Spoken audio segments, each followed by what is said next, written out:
Seaside and the Success Agency to the Redevelopment Agency of the City of Seaside, regular 5 p.m. meeting on Thursday, April 3rd, 2025, in the City Hall Council Chambers will come to order.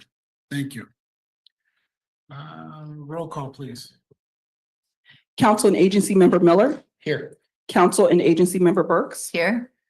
Council and Agency Member Garcia Arizola. Mayor Pro Tem and Vice Chair Pacheco. Mayor and Chair Oglesby. Here, Councilmember Garcia Arizola is traveling, so he'll be excused. Thank you. You do have a quorum. Thank you so much. Next, we'll go to the invocation. And then I will ask Councilmember Miller to lead us in the Pledge of Allegiance. We will have a moment of silence instead of invocation.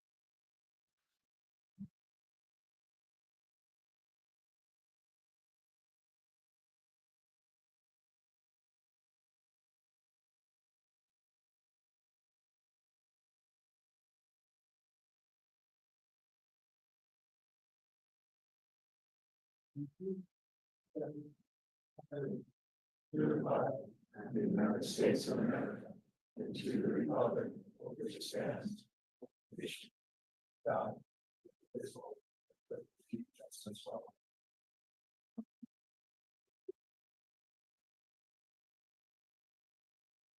Next, we have item 4, which is review the agenda. City Manager, are there any additions or deletions from the agenda? There are no requested changes to the agenda.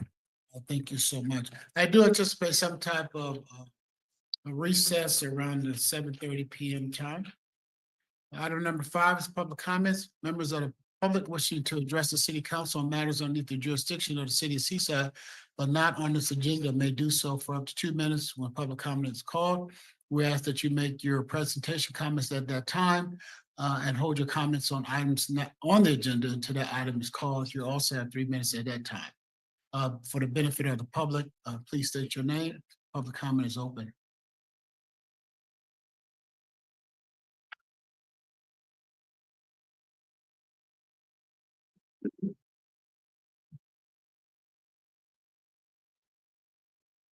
Good evening, Honorable Mayor, members of the council, city attorney, and city manager. Bobby Maxwell, I'm the president of the Police Activities League.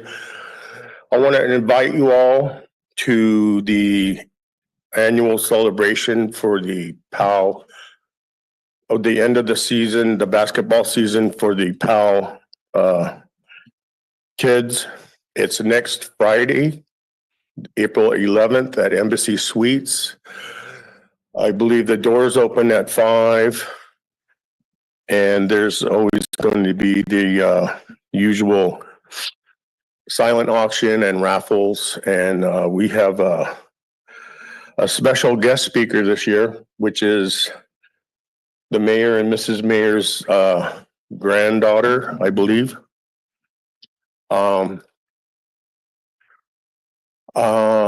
Let's see.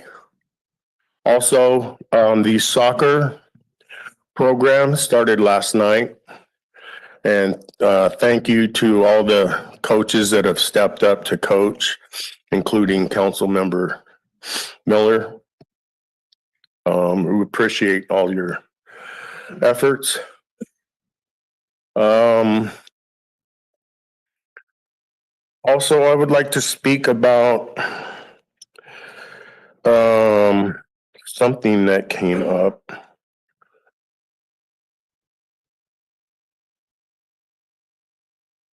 And I think it's not on the agenda, but oh,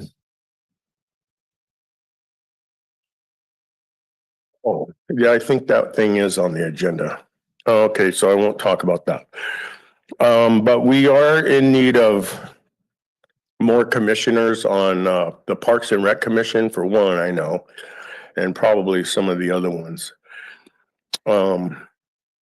I've been working on trying to get some applications turned in.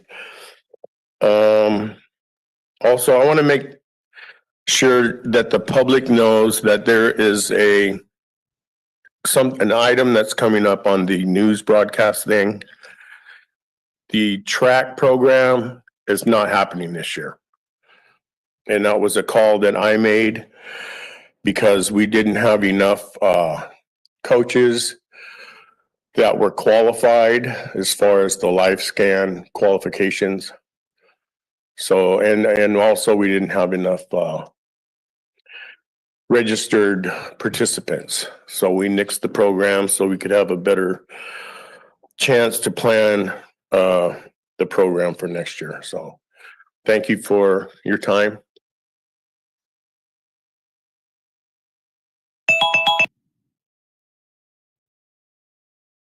Good evening, City Council, and it's nice to see the new city manager here. I haven't met you, but welcome. It's nice to know someone's going to be here for a while. One thing I want to say is I appreciate what the City Council, the attention they pay to seniors, parks, children, and other events in the city and the work they do. I do appreciate you for that.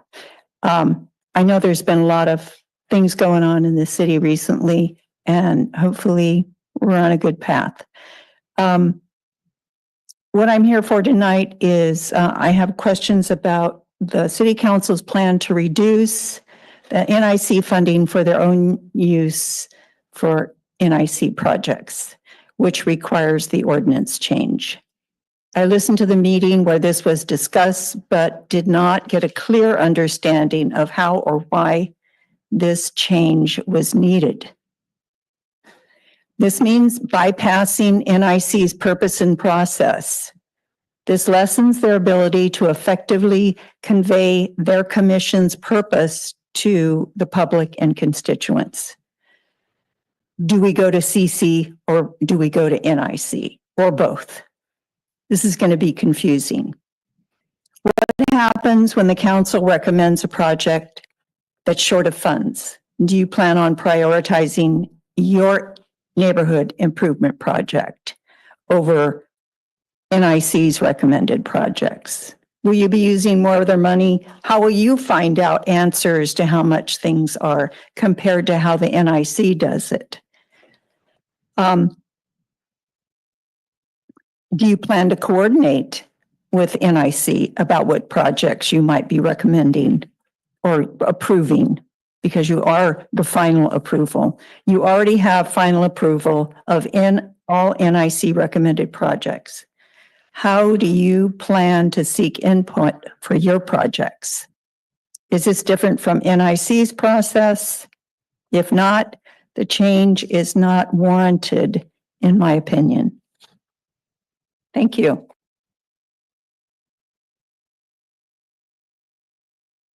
Members of the public in the chamber, please approach the podium. Members of the public on Zoom, please use the raise your hand feature or dial *9 if you're calling from a phone.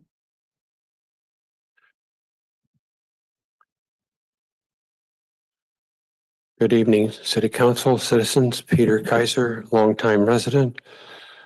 As there was no invocation, I'd like to present one if possible. Let us pray. Lord, we adore you. We glorify you. Thank you for all your providence and provision for this city and this country. And please forgive us for our sins and help us to forgive others as you directed us. Thank you for your death on the cross and your sacrifice and raising from the dead. We plan to celebrate you hopefully on East Palm Sunday and Resurrection Sunday. Follow the Bible and the Constitution, and also help us to protect the least protected, the innocent, especially the preborns, in Jesus' holy name. Amen. Thank you. We want to invite you to the 40 Days for Life. There's a vigil tonight and prayer at 6 o'clock in front of Planned Parenthood, 2 blocks away up on Hillway near the paint store. and we pray and give devotion and sing for about half an hour.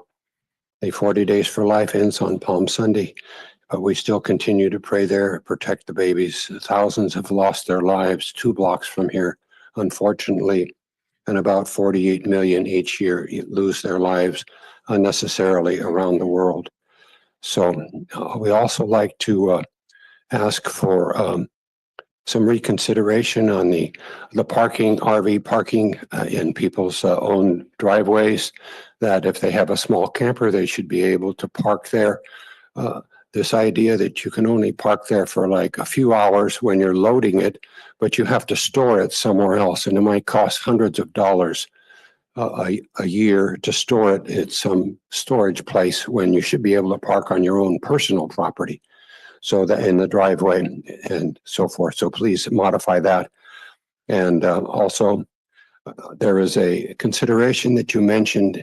You almost want to totally ban the gun shops in the city of Seaside. We don't need to mimic the poor decision of Monterey. They made a mistake over there. And we do want to have, this is a military community. This is a veterans community. We don't want to give the wrong idea that they say it's inappropriate for a soldier who risked his life for this country to go downtown Seaside to buy a weapon or ammunition to protect his family. I think that's a wrong message. So you're signaling a wrong message. So please discount that request to staff to develop an ordinance to effectively ban it, because you wanted to have not in the business area, near no sensitive areas like schools and daycares and health shops and so forth. So please take away that ban. Bless you.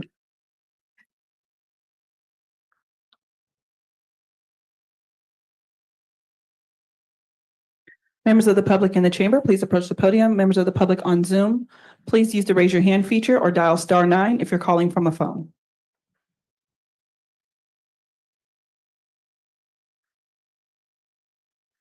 Mayor, no other members of the public have come forward to make public comment. Thank you so much. Public comment is closed.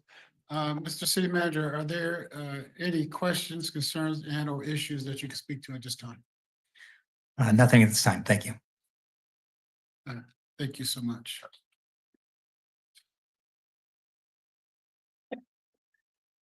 Next, we'll go to item number 6, which is public agency communications.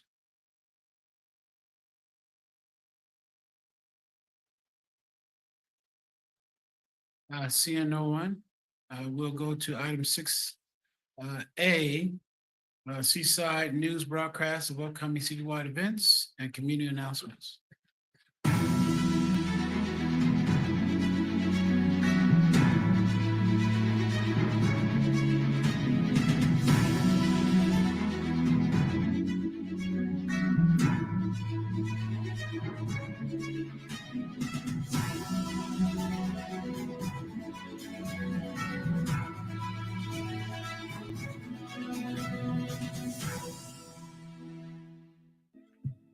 Let's step into this week's edition of Seaside City News, covering more of the events happening this April.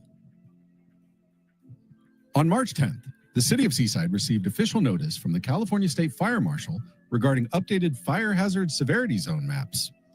These revised maps identify areas throughout California, including parts of Seaside, as moderate, high, or very high fire hazard zones. This update represents the first statewide revision since 2007.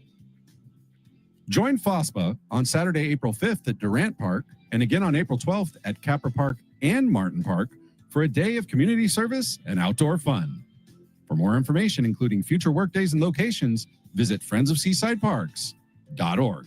Calling all young athletes. The Seaside Police Activities League and Seaside Recreation invite kids ages 5 to 14 to join the Track and Field League, running from April 7th to May 24th. Sign up at the Oldemeyer Center or online at the city's website. Exciting news! The City of Seaside and KB Bakewell invite you to the groundbreaking of the Seaside Campus Town development on Friday, April 11th at 11 a.m. Join us at the corner of Lightfighter Road and 2nd Avenue for this milestone event. Be part of the future of Seaside. Attention swimmers! The Patullo Swim Center will be temporarily closed for routine pool cleaning from April 17th to April 21st.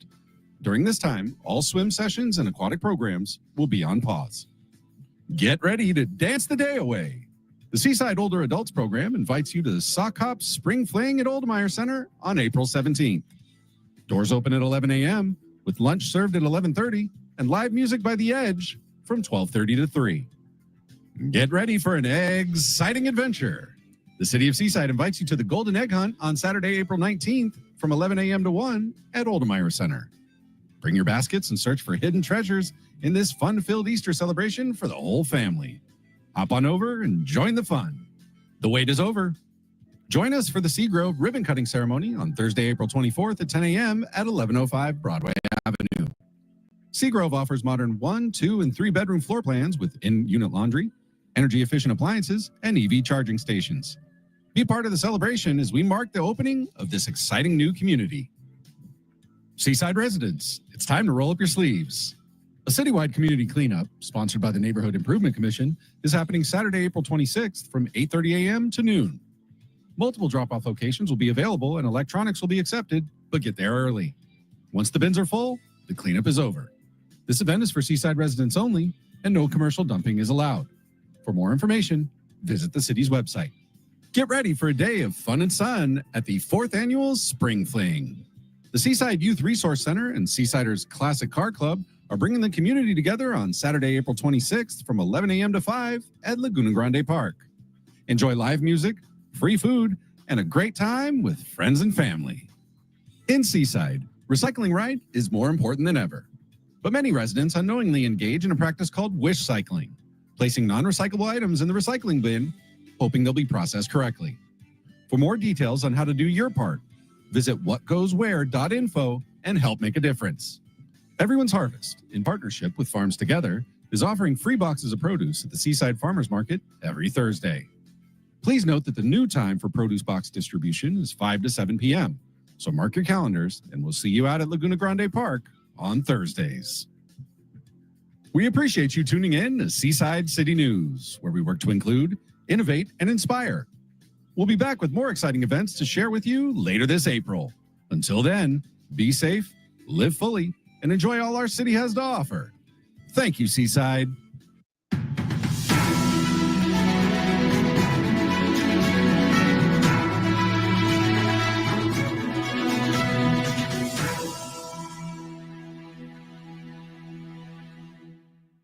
Wow, is it happening in Seaside or what?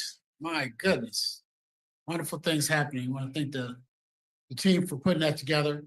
We'll move to item number 7A, local roadway safety plan. Mr. City Manager. Yeah, thank you, Mayor. Tonight, we have a presentation on the local roadway safety plan by Associate Engineer Patrick Krogan.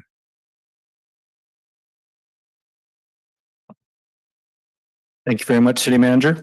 Good evening, Mayor Oglesby and council members and the public. I'm Patrick Grogan, Associate Civil Engineer with the Public Works Department. Recently, work was completed on our local roadway safety plan project, and I'm here tonight to talk about the finished program.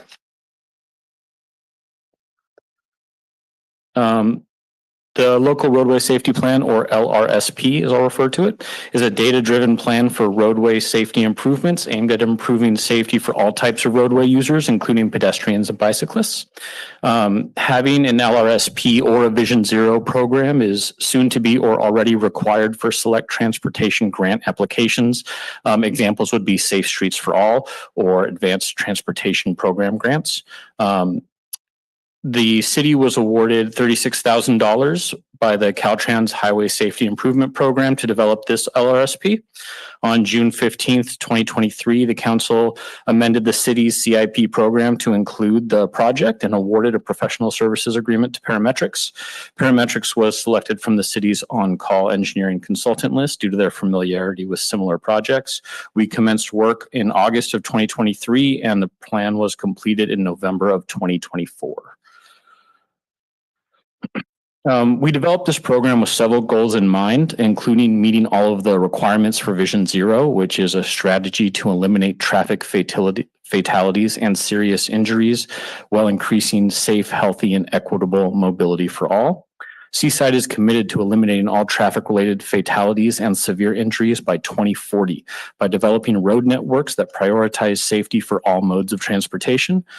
This is not a static vision. It involves commitment to ongoing improvement and innovation in road safety practices, and Seaside will continue to evaluate the effectiveness of its strategies and adapt to emerging challenges and opportunities.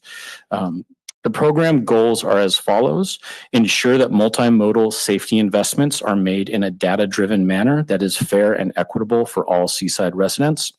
Advocate for cohesive road safety strategies, integrating the Traffic Advisory Committee and community insights to create streets that prioritize the well-being of all residents and visitors. Implement projects, public outreach, and agency cooperation to promote safe travel for all road network users, including those non-vehicular modes and differently abled people. Increase the implementation of roadway and intersection improvements that reduce conflict points, especially at intersections and along high-speed roadways. The consultant that developed the plan evaluated Seaside's LRSP against the 2024 Safe Streets for All self-certification eligibility worksheet. City staff reviewed the evaluation and performed the necessary actions to meet all of the requirements if they were not already covered in the program. As part of the project, the Public Works Department formed a technical advisory committee specific to the LRSP. The committee was comprised of the listed representatives on the screen from Public Works Engineering, Seaside Fire Department, Seaside Police Department, the Transportation Agency for Monterey County, and the Monterey Peninsula Unified School District. The committee met twice, once to review and provide feedback on the data analysis portion of the project, and later to review the draft version of the project. Collision data from 2018 to 2022 was downloaded from SafeTrek's Transportation Injury Mapping System, which is also called TIMS, and analyzed for location, accident type, and causal trends. Only collisions resulting in an injury or fatality and occurring within the City of Seaside jurisdictional boundaries were included in this analysis. This program does not look at non-injury accidents. It's specifically tailored to preventing injuries and fatalities. The intent of the LRSP is to reduce injuries and fatality accidents specifically. Collision locations were mapped to the heat map shown here to identify hotspots.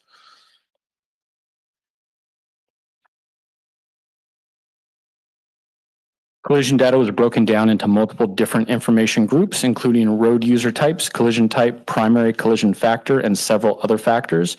Trends were identified and compared with Monterey County as a whole to help highlight problems that were unique or overrepresented in the City of Seaside. Following the identification of Seaside's high collision network and emphasis areas, collision patterns in the selected intersections and segments were analyzed to determine potential countermeasures. A subset of priority project locations were selected to recommend specific improvements based on collision trends and potential impact. These locations were chosen based on a number of factors, including their high number of collisions per road mile, the involvement of vulnerable road users such as bicyclists, pedestrians, and motorcyclists, and the proximity to disadvantaged communities as identified by the U.S. Department of Transportation's Equitable Transportation Community Explorer.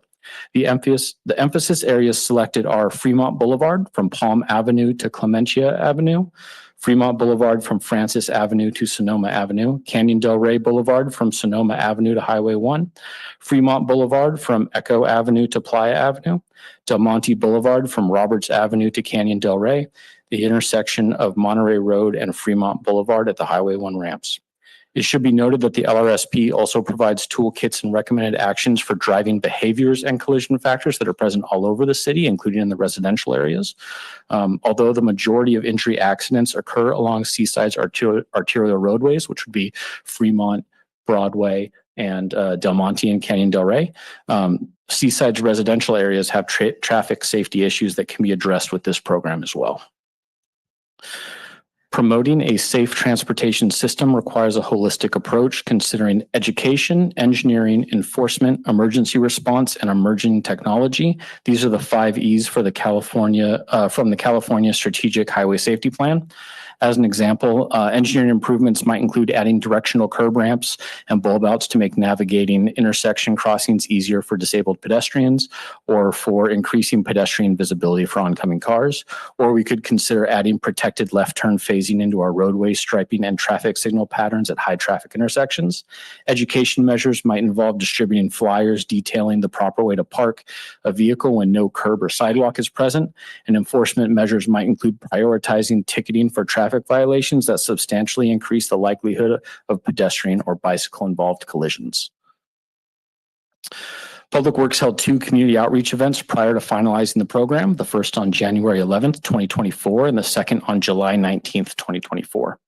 Additionally, an online road safety community survey was conducted. We mailed 400 hard copies of the survey out to randomly selected residential addresses in Seaside, and the survey was also posted online.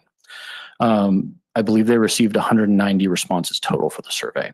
The survey asked for basic demographic information, which modes of transportation were used, how safe respondents felt when using various methods of transportation, what they felt the common causes of accidents were, and an open-ended question which provided the opportunity to address any other roadway safety related concerns. A word cloud generated from the open-ended question is shown here. Feedback from the survey and the public outreach events was used to gut check our data analysis results and make sure that our data aligned with public concern. Public feedback also guided emphasis area decisions to make sure that they were of concern to the community and that our recommended measures would address public areas of concern. The local roadway safety program is posted on the City of Seaside website at the URL on the screen. It can be found in the quick links section of the City of Seaside Traffic Advisory Committee webpage. For next steps, Public Works Department plans to integrate recommended roadway safety measures into future projects and develop a list of projects specific to the emphasis areas outlined in the plan. We are going to be working with neighboring municipalities to link roadway safety measures across city limits. Notably, TAMC is planning to develop a county-wide roadway safety program in the near future. Seaside hopes to offer assistance to TAMC in these efforts. Thank you. I'm available for any questions that you might have. Thank you so much for that excellent presentation. Are there any questions, Councilmember Mills? Thank you, Mr. Mayor. On the Tim's report that you mentioned, do we provide them that data or? No, so that data is collected by the state and analyzed by, I'm forgetting which college, I think it's Berkeley, but it's analyzed by one of the universities. So they have, I mean, how would they have access to what happens on our streets? That crash data is publicly available for any organization that is doing a study like this. Police department or through. Our police department would take in the data, they would input it into their crash system, and then that data is pulled into this system to be analyzed for. Our police department does have their own crash data input system. All right, thank you so much. I just wanted to make sure that the data was, relevant data that. Yes, thank you. Yeah, thank you. Mayor Pro Tem. In the report that we read, that San Pablo, I didn't see mentioned, and that's a safety issue from that residence, as well as Baker, I believe was approved. I believe was proved on Baker Street for a mirror or something. Are we moving forward with getting San Pablo done for the safety of those residents? We are moving forward with San Pablo traffic calming. This plan notably does not include non-injury accidents. So although in our residential areas, we may have accidents that were captured in this plan, they didn't result in injuries, but they are still important. And that's where our traffic calming program and where resident concerns are evaluated. In the report, it said, refers to lighting of like Fremont Street. Soon, I believe you're going to be adding lights to the palm trees in that area. Do you believe that will help with greater lighting, therefore less accidents? So the lighting mentioned is more along the lines of street lights that would be pointing down to illuminate pedestrians, bicyclists, and vehicles. The palm tree lights are aesthetic and they'll be pointing up into the fronds of the palm trees, so they wouldn't provide any safety enhancement. What he read was that improving signal timing and reflective lights. Just thinking about it, seems to not to be very costly. Is that true? And are we at the minimum considering those improvements? Yes, we are specifically looking at signal timing as a short-term goal where the city plans to ask its on-call streetlight consultant to add in a dwell period between our red lights. For several of our intersections, we need to evaluate whether we currently have an all red or not. And then if we don't, we could implement one. And that would be very easy. Good, that's what I was thinking. And then we're starting the process of painting red curbs throughout the city of Seaside. Again, do you believe, or is there statistical information related to the possible lowering traffic accidents with the red curbs? Yeah, so California's daylighting law dovetails into the pedestrian safety and visibility aspects of this plan. The daylighting specifically makes it so that vehicles can see a pedestrian entering the crosswalk sooner and have more time to stop. So any measure like a bulb out or daylighting or red curb in front of an intersection that increases pedestrian visibility is included in this plan. And that's something that we will be implementing in our public work projects going forward where we can. When we're doing street work or curb work, we'll be integrating the red curb sections per the daylighting law. And then we may also be asking for funding to implement some red curbs in the future. And lastly, in the new development areas, be it Campus Town or whatever, the courthouse, whatever it be, are we incorporating the recommendations set forth in the planning for the future? Yeah, so going forward, now that we have this plan, this is something that we could look at for future developments where the city requires or asks for additional street lighting or roadway improvements from the developer as part of that project. Thank you. Anyone else? Councilmember Burks? I don't have any questions. I just wanted to say thank you. I appreciate when we're looking at data and seeing how many people were collaborating to support our safety of our community. So I appreciate the thorough and clear report. Thank you. Thank you.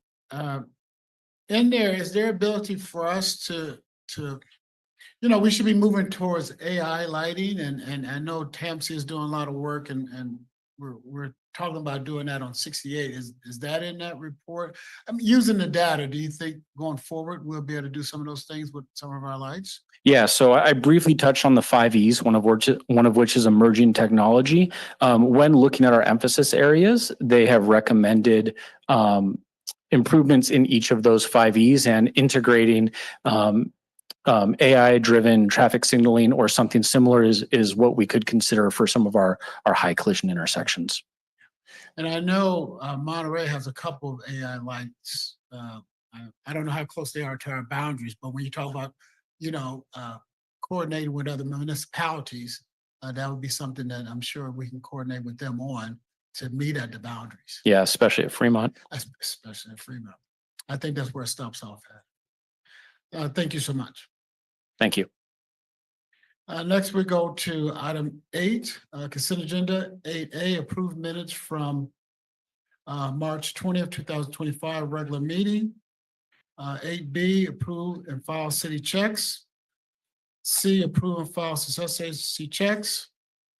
D, adopt a resolution approving a proclamation recognizing April 25th, 2025 as Arbor Day and to raise the Arbor flag from April 25th through the 30th, 2025.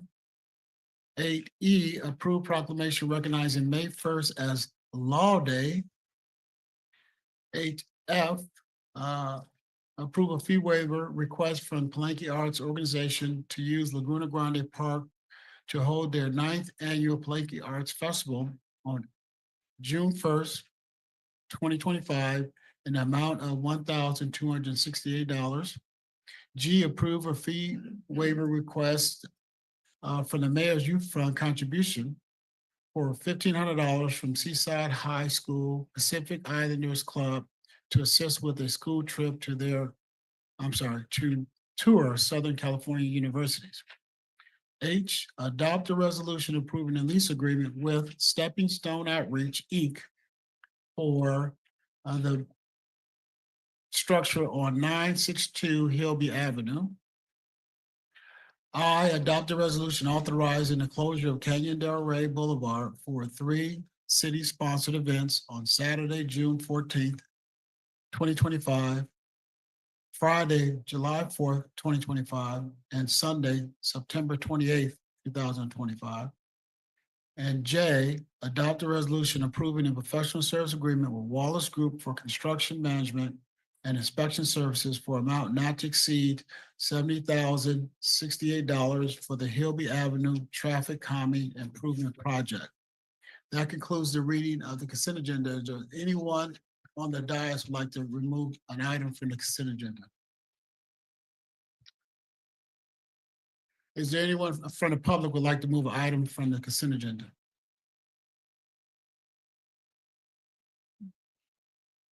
Elena Mathakis, do you have an item that you'd like to pull from the consent agenda?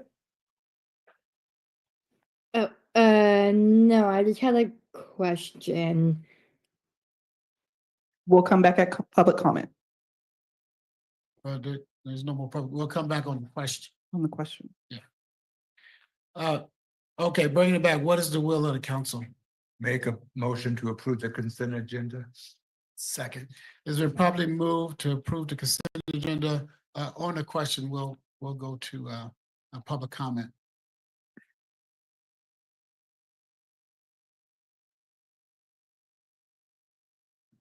Eleni, you now have the floor to make your public comment. Oh, hi.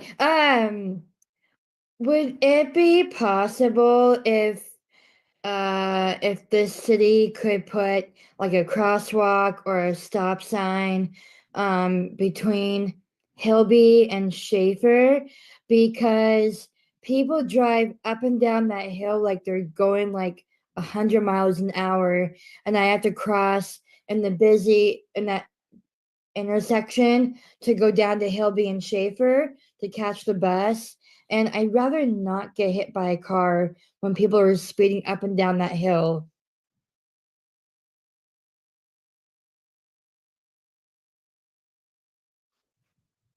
Thank you for your comments. Public comment remains open. Members of the public in the chamber, please approach the podium. Members of the public on Zoom, please use the raise your hand feature or dial *9 if you're calling from a phone.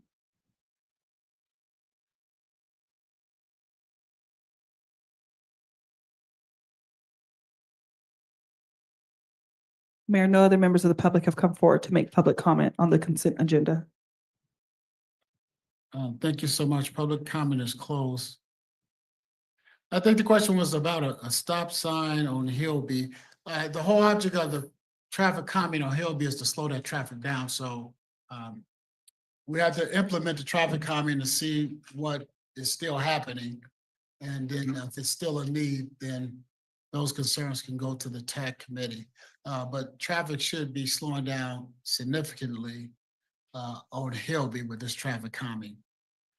All those in favor use the correct sign of voting, which is aye. Aye. Nays have the same right. Abstentions. Hearing none, ayes have it. Motion carried unanimously. 9A, public hearing. Open up the public hearing. A is adopt a resolution approving the 2025-2029 analysis of impediments to fair housing choices for the Community Development Block Grant Program. Mr. City Manager. Yeah, thank you, Mayor. For a presentation on this item from Haroon Nouri, Administrative Analyst 2.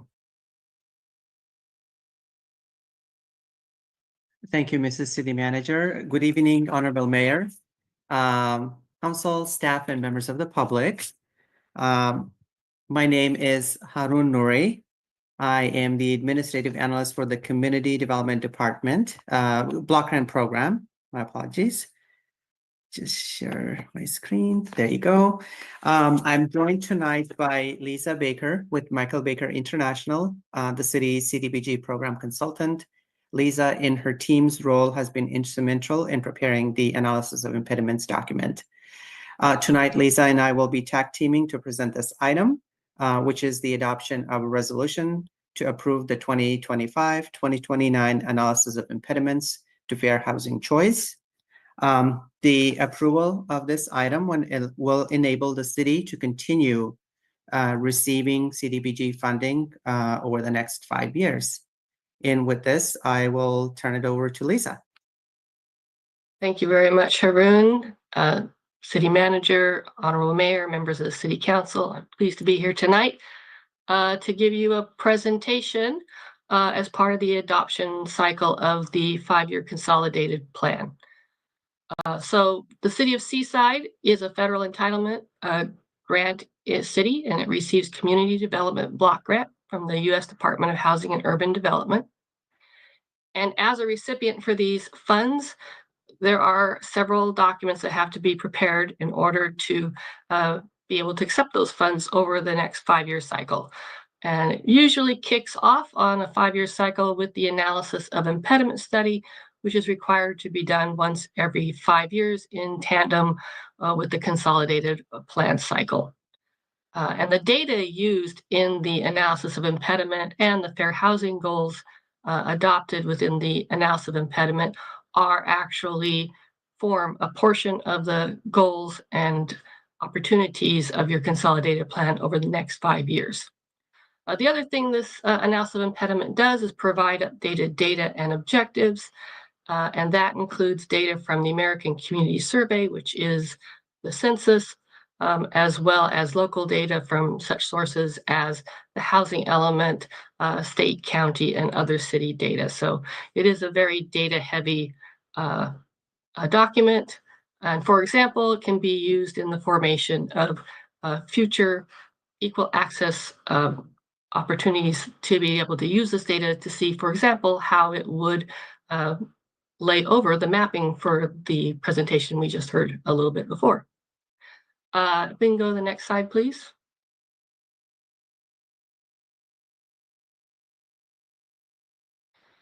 So the purpose of this document is to identify impediments to fair housing access and discusses community housing issues so that we can know what the housing needs are in the community and what the access issues are in the community. And impediments include circumstances where people in the same housing market may encounter different housing opportunities and choices based on a number of characteristics. For example, annual income and the nature of their income, or the condition and type of existing housing stock, or it can be race, creed, color, ancestry, national origin, religion, age or disability, the available ADA accessible housing or housing with services, for example, sex, sexual orientation, familial or marital status.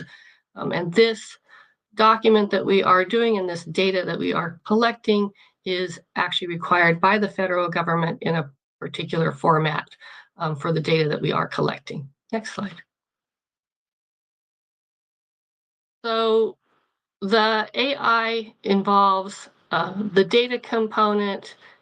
It involves also the community participation component. And from HUD's perspective, the input of lived experience of residents in your community is just as important as the collection of third-party data.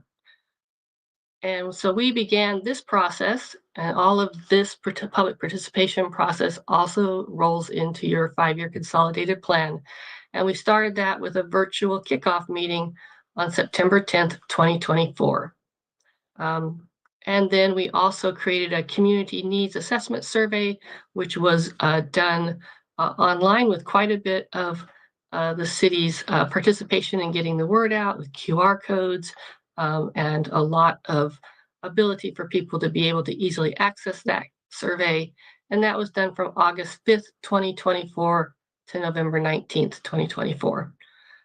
We also held 2 community forums. Haroon and I and my team member, Austin, were actually conducted those forums over 2 nights at a time which was convenient for folks after work, for example, so that we could maximize participation.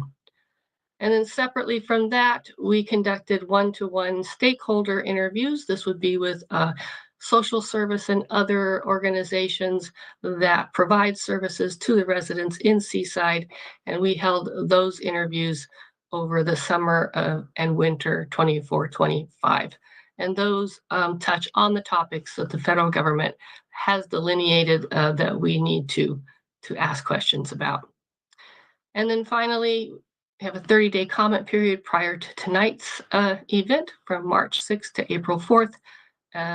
And so it will close tomorrow, and we're holding this public hearing tonight. Next slide. So just to sort of frame some of the issues, you'll be seeing this again in the consolidated plan. When you're working with community development block grant funds, you will be working predominantly with low to moderate income persons and low to moderate income areas. And when the federal government says moderate income, they mean 80% of median income as opposed to the California 120% of median income. And what you see expressed here in the red are census tracts and block groups where the majority of folks who live in there are below 80% of median income. So that's just kind of a snapshot about where people are living in your community and where their needs are. Next slide, please. So after doing all of that input and looking at the data from the American Community Survey, from your housing element, from county and city data from other sources, we've been able to identify the following sort of impediments, and these were corroborated as well in community input. The high cost of rental and ownership housing in the community, the high cost of development, which impedes the ability to gain scale at development, limited opportunities for affordable senior housing, including those that will be entering the senior cohort. Overcrowding within some portions of the community, lack of accessibility for disabled persons, lack of fair housing education and regulation. There's a lot of community members express that they don't understand what their rights and obligations are under fair housing law. Not so sure if it's a lack of outreach, but it's a lack of connecting with the audience regarding affordable housing opportunities and other benefits. And there's a perceived stigma about affordable housing development and about those who are experiencing homelessness that impact the ability to make progress in some of these areas. Next slide. So as a result of this data collection, the AI proposes 5 recommended goals and strategies. These also mirror some of the other goals and strategies of the city in other plans. Goal 1 is to support the expansion of affordable housing stock and the expansion of housing type. Goal 2, to foster partnerships with local and regional housing entities. So being able to leverage existing resources in the area, even if they're not in the city directly. Goal 3, support the prevention of housing discrimination and the promotion of fair housing. As a side note, provision of fair housing services is actually required by the Community Development Block Grant statute. So that is also something required by statute. And connect residents with local, state, and federal resources on fair housing and community services that exist but may not be widely known. And goal 5, support home ownership within your community. Thank you. Thank you, Lisa. Honorable Mayor and Council, tonight staff asked the City Council to hold a public hearing and adopt a resolution approving the 2029 analysis of impediments to fair housing choice for the Community Development Block Grant Program. And with this, we'll conclude our presentation and open it up for any questions. Thank you for your time. Thank you so much for that presentation. Any questions from that? Just one. Mayor Pro Tem. Just one. It looks like a lot of the goals have to do with housing. And in the past, they have been done with youth programs to enhance education, etc. Are the applicants mandated to try to reach the goals, or is there a window where outside groups can come in, I guess, that are not listed as a goal? Arun, do you mind if I take this? Please, yes. So I guess we should delineate again. This is an underlying document to the consolidated plan. So this is really very much only considered with the quality type of housing stock and access to housing. The component that you're talking about is part of the next plan that you'll be receiving, which is the Okay. 5-year consolidated plan. Okay, thank you.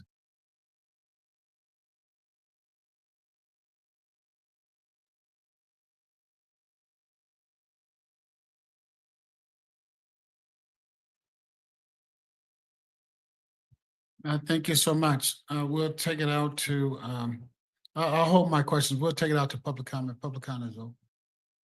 Members of the public in the chamber, please approach the podium. Members of the public on Zoom, please use the raise your hand feature or dial *9 if you're calling from a phone.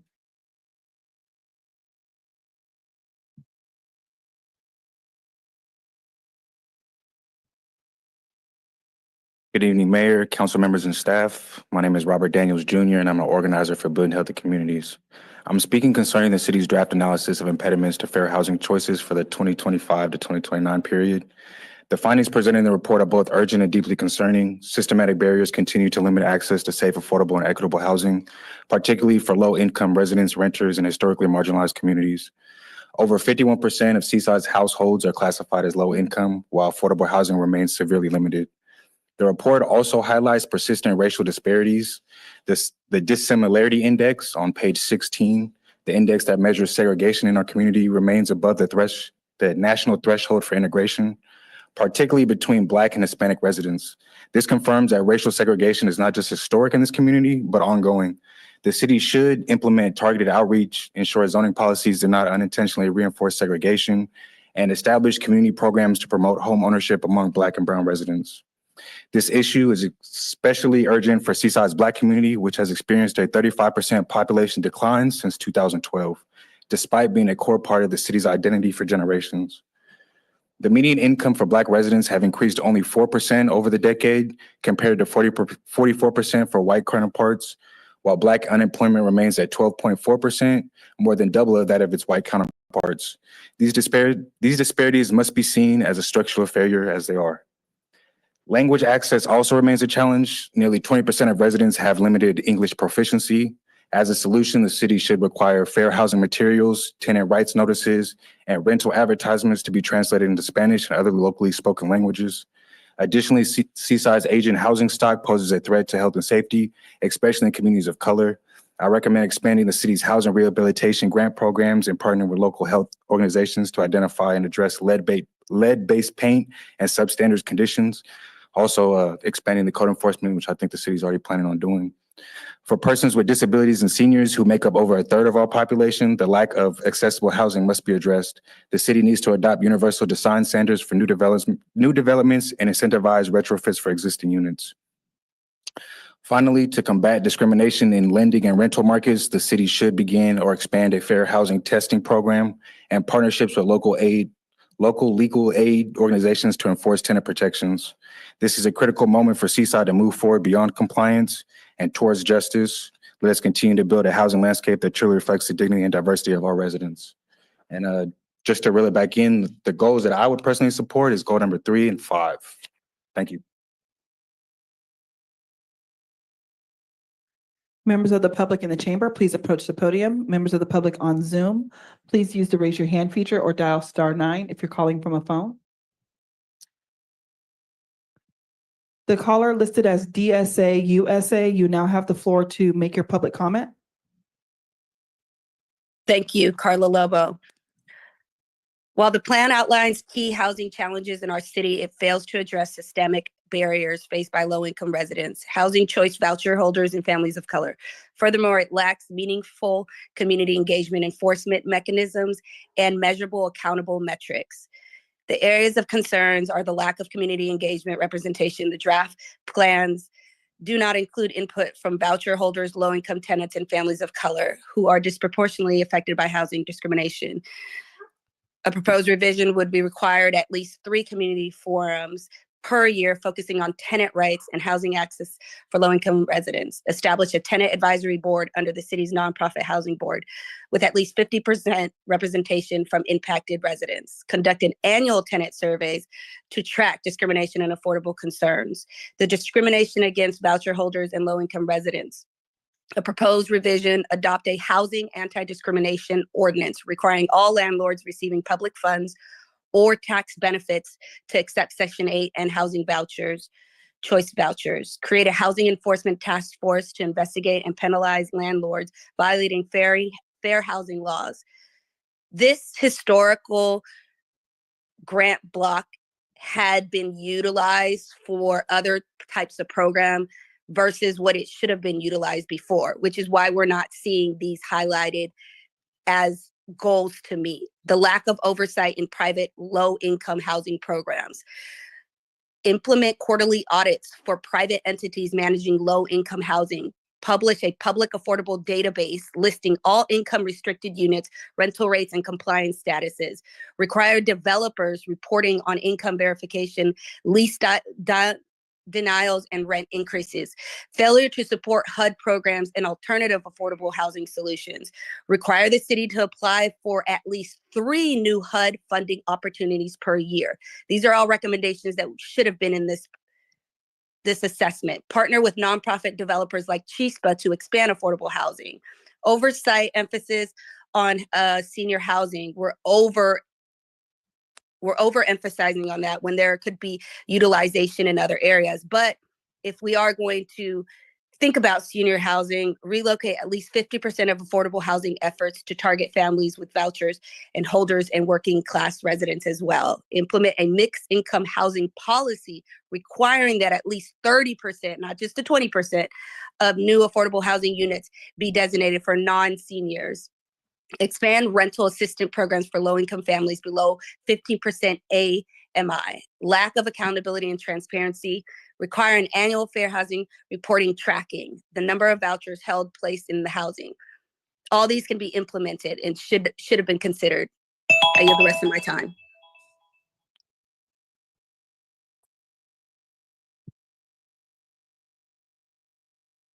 Thank you for your comments.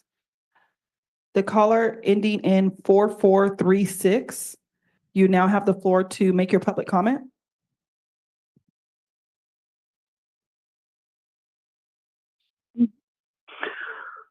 Okay, so good evening. This is Eloise Shim, and I think all the things that the 2 prior people talked about in terms of helping the situation in Seaside with renters especially should be considered.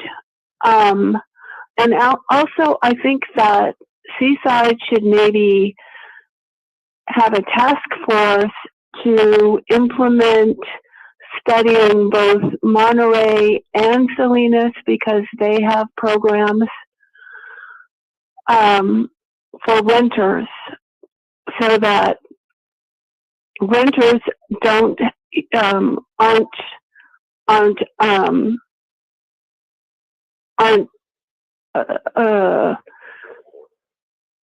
harassed by their landlords. So Seaside should really study, especially Salinas. They have a rent stabilization ordinance. And I think that Seaside should be proactive in finding out what the sister cities have done to help alleviate some of these problems that you have and implement them in Seaside, because you have far too many people who have problems with renting in Seaside. And it's illegal what they do, and it's discriminatory, and the city needs to be more proactive.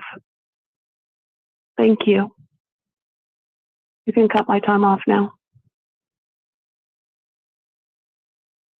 Thank you for your comments. Members of the public in the chamber, please approach the podium. Members of the public on Zoom, please use the raise your hand feature or dial *9 if you're calling from a phone.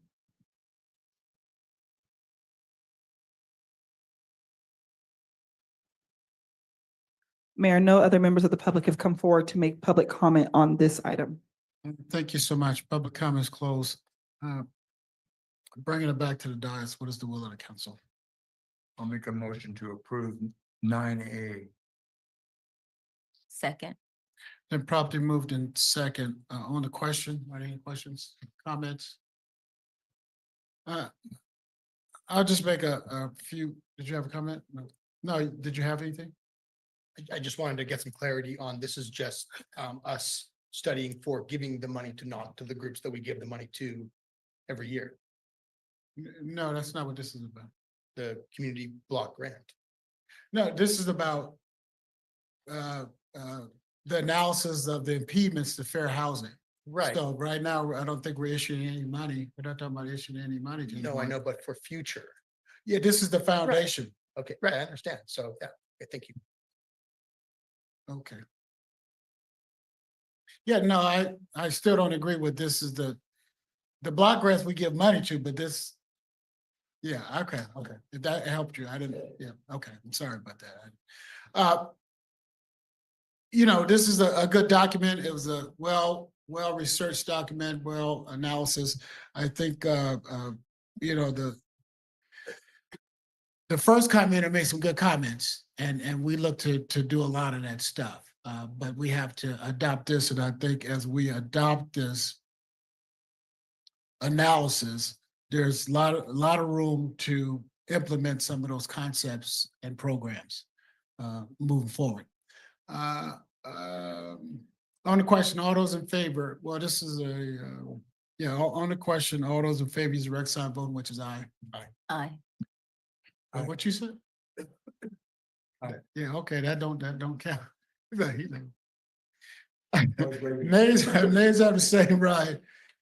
Abstentions, ayes have it, motion carried. Thank you so much. Next, we'll go to item 9B, an ordinance to amend chapter 13.24 of the municipal code to modify procedures for allocating water to development project. Because this is the ordinance, this is the first reading, it will be a roll call vote. I try to say that to myself so I don't forget. Mr. City Manager. Yeah, thank you, Mayor. This item will be presented by Andrew Myrick, the Economic Development and Community Planning Manager. Thank you, City Manager, City Council. So as you said, this is a proposed ordinance to amend Chapter 13.24 to modify our water allocation procedures. Just as a little bit of background, Chapter 13.24 essentially talks about how the city allocates water within the Monterey Peninsula Water Management District, or MPWMD is what I'll call them for the rest of the presentation. I'll talk a little bit about what those parameters are. That section also creates something called the Water Allocation Committee. It's a body that consists of the city manager, the public works director, and the community development director to take actions on certain water permit applications. So the current language requires water allocations prior to the application for a development permit, which basically means that before someone is allowed to come in and apply for a permit, they're supposed to get a water allocation. And then it provides timelines that once they get that water allocation, they're supposed to get their permits within 60 days of that and then start construction within a year. Those are not feasible timelines. And honestly, we haven't really been sticking to that too closely as a matter of practice for the last few years. It's also really not clear what the role of the Water Allocation Committee or Council is under the current language. It does talk about the Water Allocation Committee prioritizing water allocations. However, that is a role that the council has historically maintained for itself. And some water allocation programs like small business, there's a lot of details provided within the ordinance. And then other water allocation programs, such as the water that was allocated for, West Broadway, there's really nothing in the code at all to provide any direction on that. And so there's an inconsistency between the way the water has been allocated and the explicit language of the ordinance. And I don't mean that the ordinance is not being followed. I just mean that there's a lot of unclarity in what's going on. That's not a word, but so what the proposed ordinance would do is we're going to standardize the procedures and clearly define roles and responsibilities. So what would happen is the council would allocate water to a category, which is what we did at the last meeting, if you recall. And then council would adopt programs, and those programs would then define the when and the how and by whom the water would be allocated. So just as a brief example, this is the water allocation table that you saw last time. There'll be another one later on in the agenda, but for now, this is the current one. So for step one is council allocates the water into categories, and that's where the council defines what are its priorities, how do we want to allocate the water for these priorities, basically divvy it up. The next step is each category we're going to take a look at, and then we're going to develop a program for each of those categories. And we've done this in the past. So, and we'll talk a little bit about this more later in detail, but this council a few years ago adopted a program for accessory dwelling units that assigned a certain amount of water for each of those units if someone wanted to develop it. And that's basically the model that we're looking to follow and bring that out to all the different programs. And then step three is, again, create a program. So that program is going to define how is the water allocated, how much water is allocated, under what conditions is that water allocated, and who is going to allocate the water. So as an example, in the previous ADU program, it was allocated by staff on a first come, first served basis, 5 acre-feet of water. That was the previous program for ADUs. So again, looking to replicate that for every single category of water. If there is no program created, then we're just going to kind of keep things the way they are, which is every allocation comes to council. So it might make sense, for example, that we don't have a program for West Broadway because those are going to be larger allocations and the council might want to look at each one individually. But if we're looking at accessory dwelling units and we have a few hundred of these things, it makes sense to delegate that to staff as was done before. What this will do is this will create a very flexible system that can be modified without the need to amend the ordinance.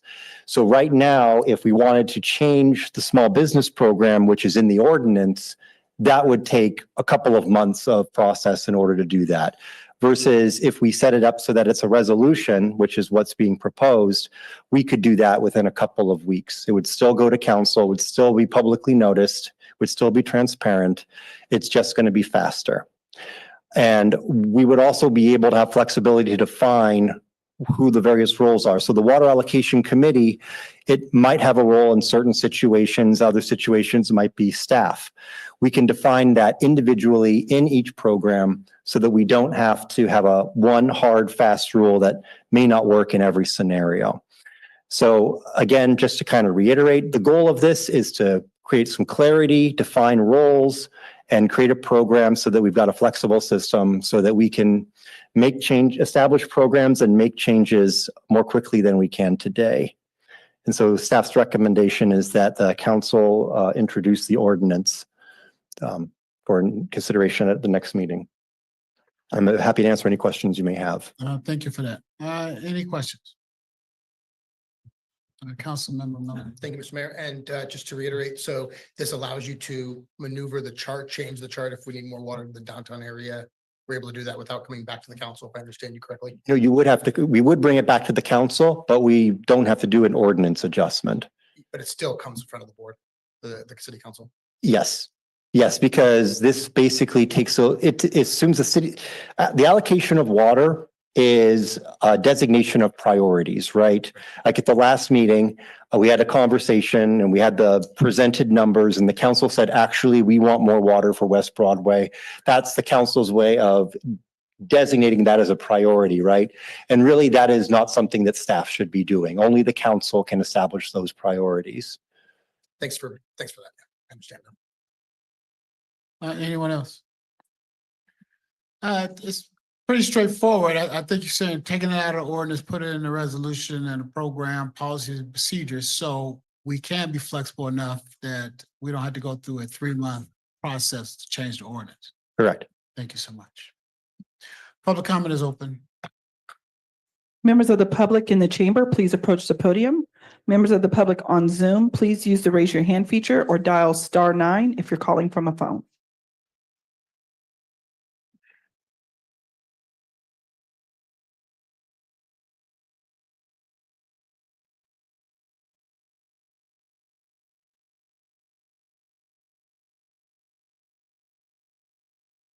Carla Lobo, you now have the floor to make your public comment. Thank you. Just for clarity, so instead of making an ordinance change so that it could be permanent, we're just substituting that with a resolution so that we don't have to go through the entire process of having a hearing and allowing public input. The responsibility now will be on city staff to pick which priority projects will go in front of the council so that they can make the decision instead of the council making the decision on the priority of which project should have water. Is that what I'm understanding? Because that was the purpose of changing the ordinance to begin with, so that the power would maintain with the council. With this way, we're giving the responsibility to city staff in order for them to make the decision and then bring it to council once that decision is made, or just the recommendations on what projects should have water first. Just a clarity question. I yield the rest of my time. Thank you for your comments. Members of the public in the chamber, please approach the podium. Members of the public on Zoom, please use the raise your hand feature or dial *9 if you're calling from a phone. Mayor, no other members of the public have come forward to make public comment on this item. Thank you so much. Public comments closed. Andy, you heard a couple questions there. Yes, thank you, Mr. Mayor. So there was a comment about an ordinance being permanent. It would be done by resolution, which is equally permanent to an ordinance. It's just a different process. There would still be an opportunity for public input. All of these items would still come to the council. And no, staff would not be making these determinations. We would make recommendations, but the council would retain full authority after a public hearing to make any changes that they saw fit to the program, so the water allocations. Okay, thank you. Let me just ask you just a clarifying questions for others. Nothing's changed other than we're making it easier for the council to change the amount of water and where we put it at. That, and we're eliminating some of those deadlines that for people to use the water. Okay, yeah, that's a good point. Yeah, and the deadlines. But I just, we're saying the council's not giving away no power. And my notes was, we're definitely not talking about no projects.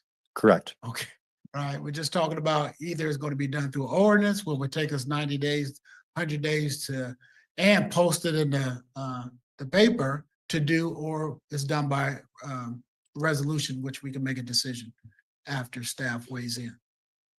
Correct. I just wanted to reestablish that. Okay. What is the will of the council? Make a motion to approve 9B. Second. Been properly moved to second on the question. All those in favor use the direct sign of voting. Oh, well, why you guys? Well, you got the, I think Councilman Miller said something too, right? He said something, but I wasn't listening to him. He tried to help me. Okay, it's a roll call vote. Council and Agency Member Miller. Aye. Council and Agency Member Burks. Aye. Mayor Pro Tem and Vice Chair Pacheco. Aye. Mayor and Chair Oglesby. Aye. And we have recognized Council Member and Agency Member Garcia Arizola as absent. Thank you so much. Let's see, even the best of us. Your motion passes unanimously. Thank you so much. Item number 10, business item A, adopt a resolution approving the code of conduct for City of Seaside Boards and Commission. Mr. City Manager. Yeah, thank you, Mayor. This item will be presented by Dominique Davis, the city's city clerk, assistant to the city manager and public affairs officer.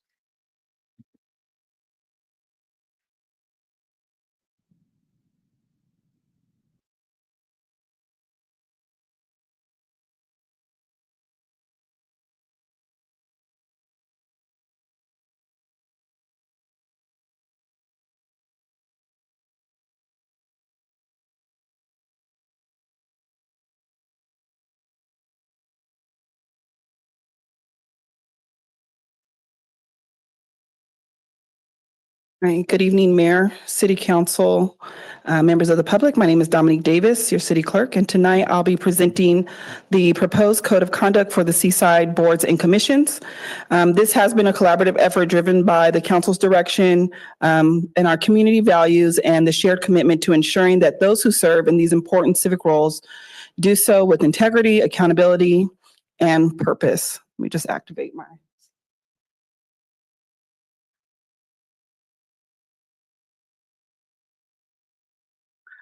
All right, so we'll first go back to the May 6, 2025 meeting. That's when council gave clear direction to staff to bring forward a code of conduct. The goal was to provide prohibited conduct, establish a fair and transparent process for addressing violations, and make sure that this framework applies to all the boards and commissions. The code is not about creating barriers. It is about reinforcing the trust and the shared expectations for those who serve. It's about building a culture of respect internally and externally. So I'll go through each section of the code of conduct. So the first section is the purpose of the code. The heart of the code lies in three key purposes. First is to uphold the trust, the public trust and accountability, something that must be earned every day through every action. The second is to ensure ethical, respectful, and lawful conduct, because when we serve, we don't just represent ourselves, we represent the city of Seaside. And third is to provide a due process so that when issues do arise, we have a fair and a consistent path forward. Sorry, this didn't make the slides. The general standards of conduct. This is where we define the expectations. The general standards reflect the basic yet essential principles of the ethical governance. And in maintaining professional conduct, engaging respectfully with both the public and city staff, and approaching one's duties with diligence and integrity. This section also helps us to set the tone. Serving on a board or commission is a privilege, and that privilege comes with responsibility. So then section 3 is the prohibited conduct. This section outlines what will not be tolerated. So you can think of this as the red flags: unethical behavior, criminal conduct, public misconduct, abuse of authority, or failure to fulfill one's role, especially with repeated absences or disrespect towards staff or the public that can undermine the effectiveness of our boards. We're not just listing rules, we're creating safeguards for civility and accountability. Grounds for removal. So that accountability must have some teeth. And this section outlines specific grounds for removal from a board or commission. This includes convictions related to moral turpitude, and the city attorney will provide a legal definition into public comments that we have received on this item. Repeated conflict of interest, violations censured by the council, and violations of the city's anti-harassment or personnel policies.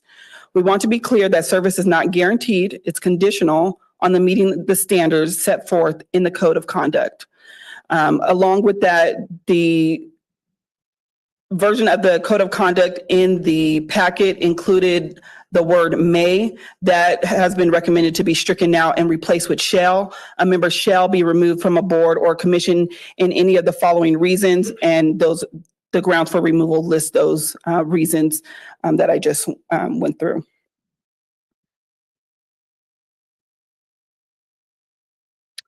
So then we have section 5. And section 5 goes over the investigation, the enforcement, and suspension. And this is where the process comes into focus.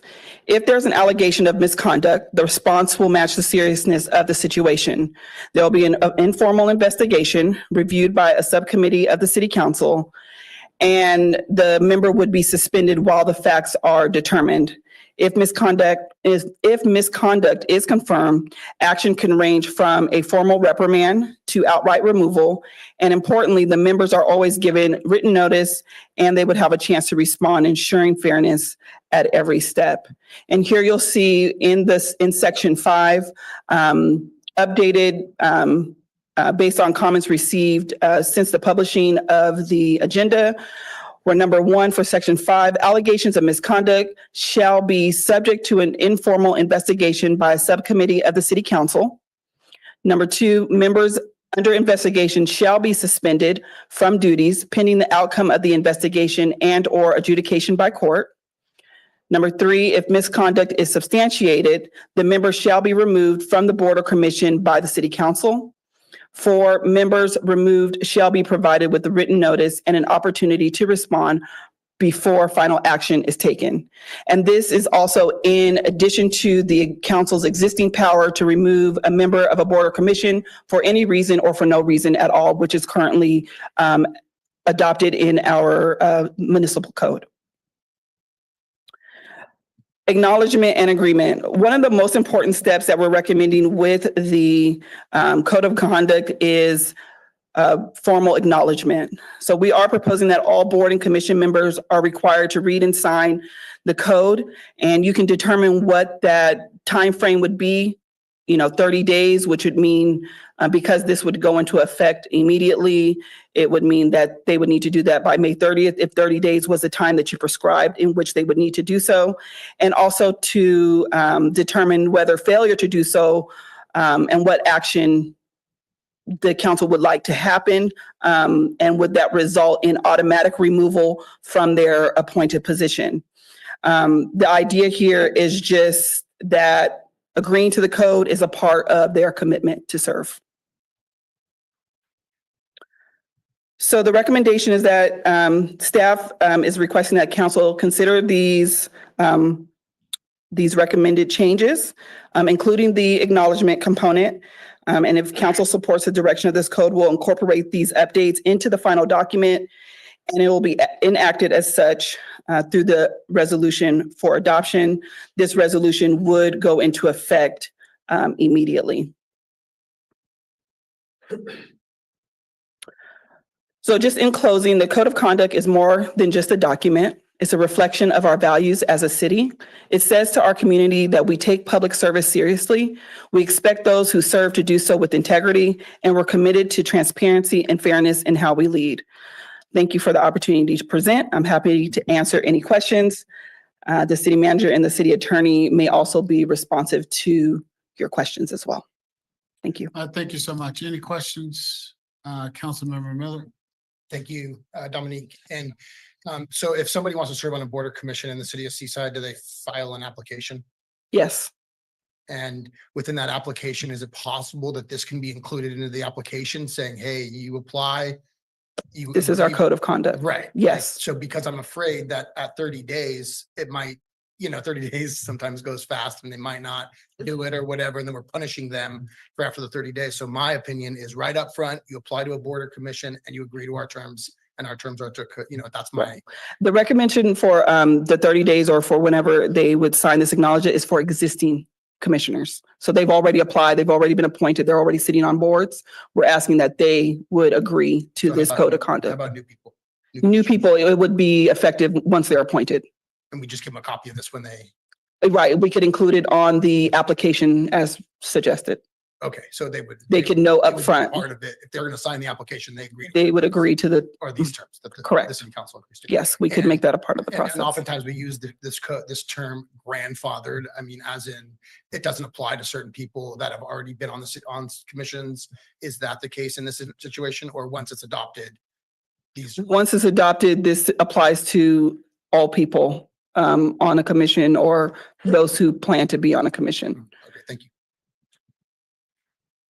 Mayor Pro Tem. I think you made some really good not correct changes that I did not see in the first reading, but I just want to verify so that way Sure. I'm on the right page. So if a criminal arraignment or arrest is made and a conviction, either or, they are automatically suspended or terminated, depending if it's an arraignment or conviction, without going to any kind of board. Is that correct?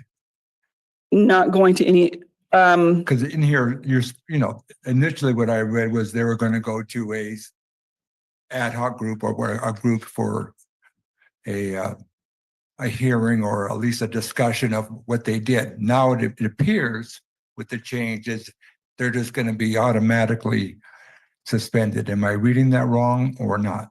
no, so allegations of misconduct, or that include being arrested, arraigned, or any of the other items that are listed under the violations of the code of conduct would be subject to automatic removal.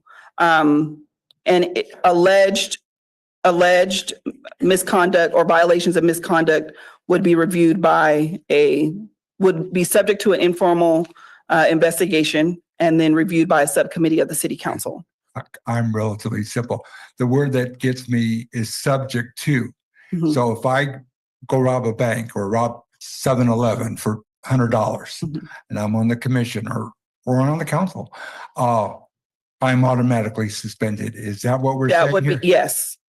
And so any commissioner they caught, me or Dave Pacheco goes to 7-Eleven and robs $100 and gets arrested and arraigned, I'm gone. I'm suspended. You're suspended. Until proven guilty. And then after guilty, I'm removed.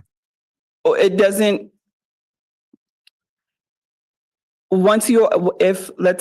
for example, if you are arrested and that's been, you've been arrested for a crime, you would automatically be suspended because you have violated the code of conduct as prescribed. That that information would be subject to a formal investigation. So we would verify, the information would be verified through the informal investigation process, and it would be reviewed by the subcommittee of the city council as to whether that person would be removed or not.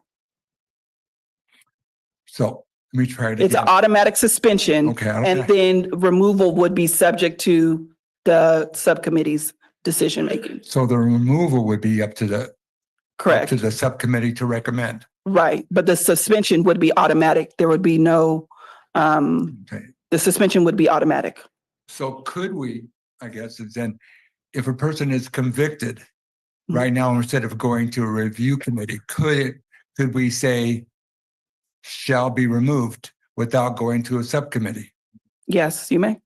Okay, so that's a true statement. Okay, good, because I think I just believe that if you're convicted of something and you're representing the city, it should be automatic.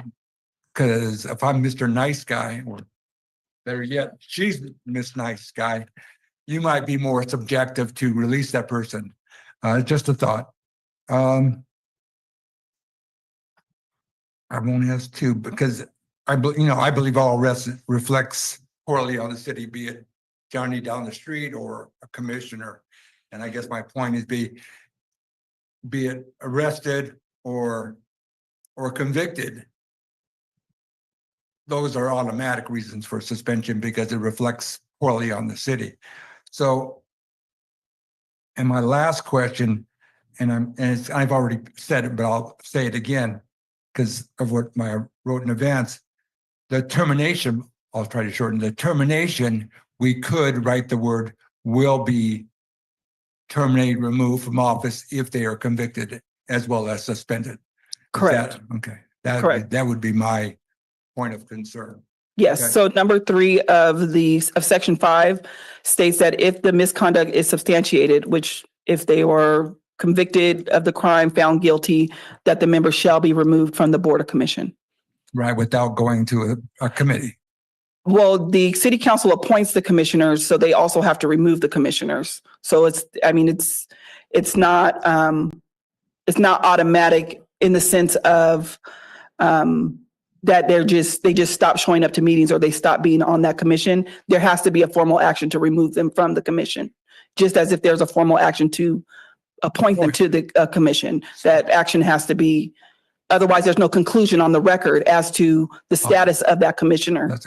Okay, so they're automatically suspended Mhm. on the crime. And then if they are convicted, it comes back to the council for action because we have to, because we appointed them. Is that what we're saying? Correct. Okay, that's clarified. Thank you, Mayor. Councilmember Burks. Just one question for city attorney under section 4 grounds for removal. Can you clarify just for the public what moral turpitude is? Thank you. Thank you, Councilmember Burks, through the mayor. Yes. Thank you, Councilmember Burks, for that. Members of the council, members of the public. That's a really great question.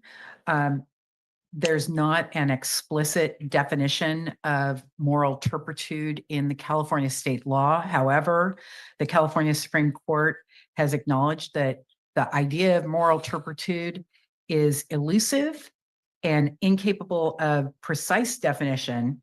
However, they have generally approved conduct that is dishonest, fraudulent, or harmful to others. All have been substantiated as crimes that constitute moral turpitude. Some examples of that would involve intentional dishonesty or fraud, such as perjury, forgery, embezzlement. This is not an exhaustive list. I'm just trying to give you some examples and the public examples, because I think we all know it when we hear it.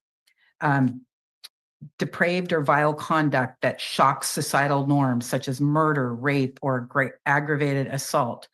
Harm to others, robbery, burglary, specific child abuse is listed as one of those items. But there are other things: assault, attempted murder,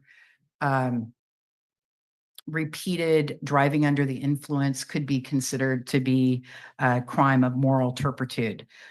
That is what the crime of moral turpitude is.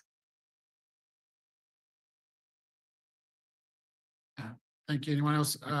Councilmember Miller? Not regarding the moral turpitude, but when Councilmember Pacheco was giving examples, he mentioned, oh, as a matter of fact, for me as a does this apply to the city council or is this apply to just the boards and commissions? This is specifically for boards and commissions. Thank you very much. Thank you. I think I have just a couple of clarifying questions. When I'll speak to a couple of my concerns. I think the 30-day period for people to sign up is a lot of time. You know, that's a lot of time. And then I would say that I don't know if it makes sense to put it in the application when people sign up, but definitely when the recommendation comes from the mayor and it's on the agenda that those people are being appointed, it should be signed by then so the council knows that they're signing it, so they know they're appointing someone that has signed the document. So it's definitely before the council approves them, not we approve them first and then they got 30 days going forward. I think they should sign it prior to us voting on it. That should be something that should be in the the staff packet to let the community know that these people agree with those type of standards, because really it's community standards. The moral turpitude is a community standard, and like someone said, you know it when you see it, right? Then when we're talking about what if somebody doesn't want to sign it, it's similar to an elected official, right? I mean, could we take any of these seats without swearing an oath?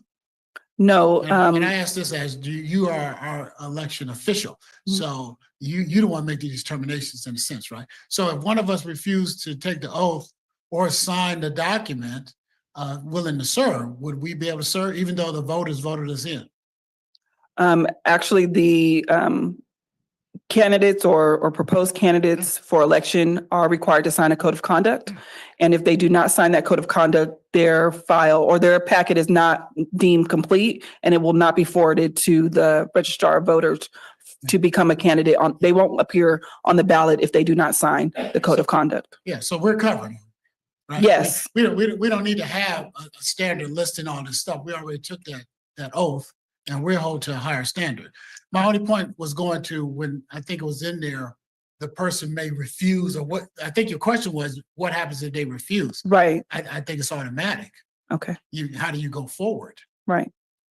I think it speaks for itself. And then I wanted to say, someone being, what is it? I'm glad we went by that automatic suspension or automatic removal because it was a little not clear there. The first step is that they are suspended. Is that correct? Correct. Now, that suspension is not about whether they're guilty of any of these allegations. No. We're not weighing in on whether you are found guilty in the court of law or not. Correct. And I guess what I wanted to ask the city attorney, that's not a standard we have to apply, is the person has to be found guilty for us to say either suspend you from a board or commission or remove you. I didn't hear that ever have to be some evidence we had to have. Is that correct? Yes or no? Yes. Okay. So that's what go ahead. Go ahead. No, that's what I'm getting to is the point of we're not weighing in on whether the person is guilty or not. So these are allegations. We understand that, right? So nothing we're doing is calling into question what ultimately the courts may find out, or of course, the person is innocent to proven guilty. We kind of said it backwards earlier, but here in America, thank God we're still innocent until we're proven guilty, right? So we're not weighing in on that. Is that correct? That's correct. Okay. And now it's unfortunate if someone is accused. And I say that because sometimes the accusations don't make it to the courthouse, don't make it to the DA's office on some of these immoral turpitude type thing.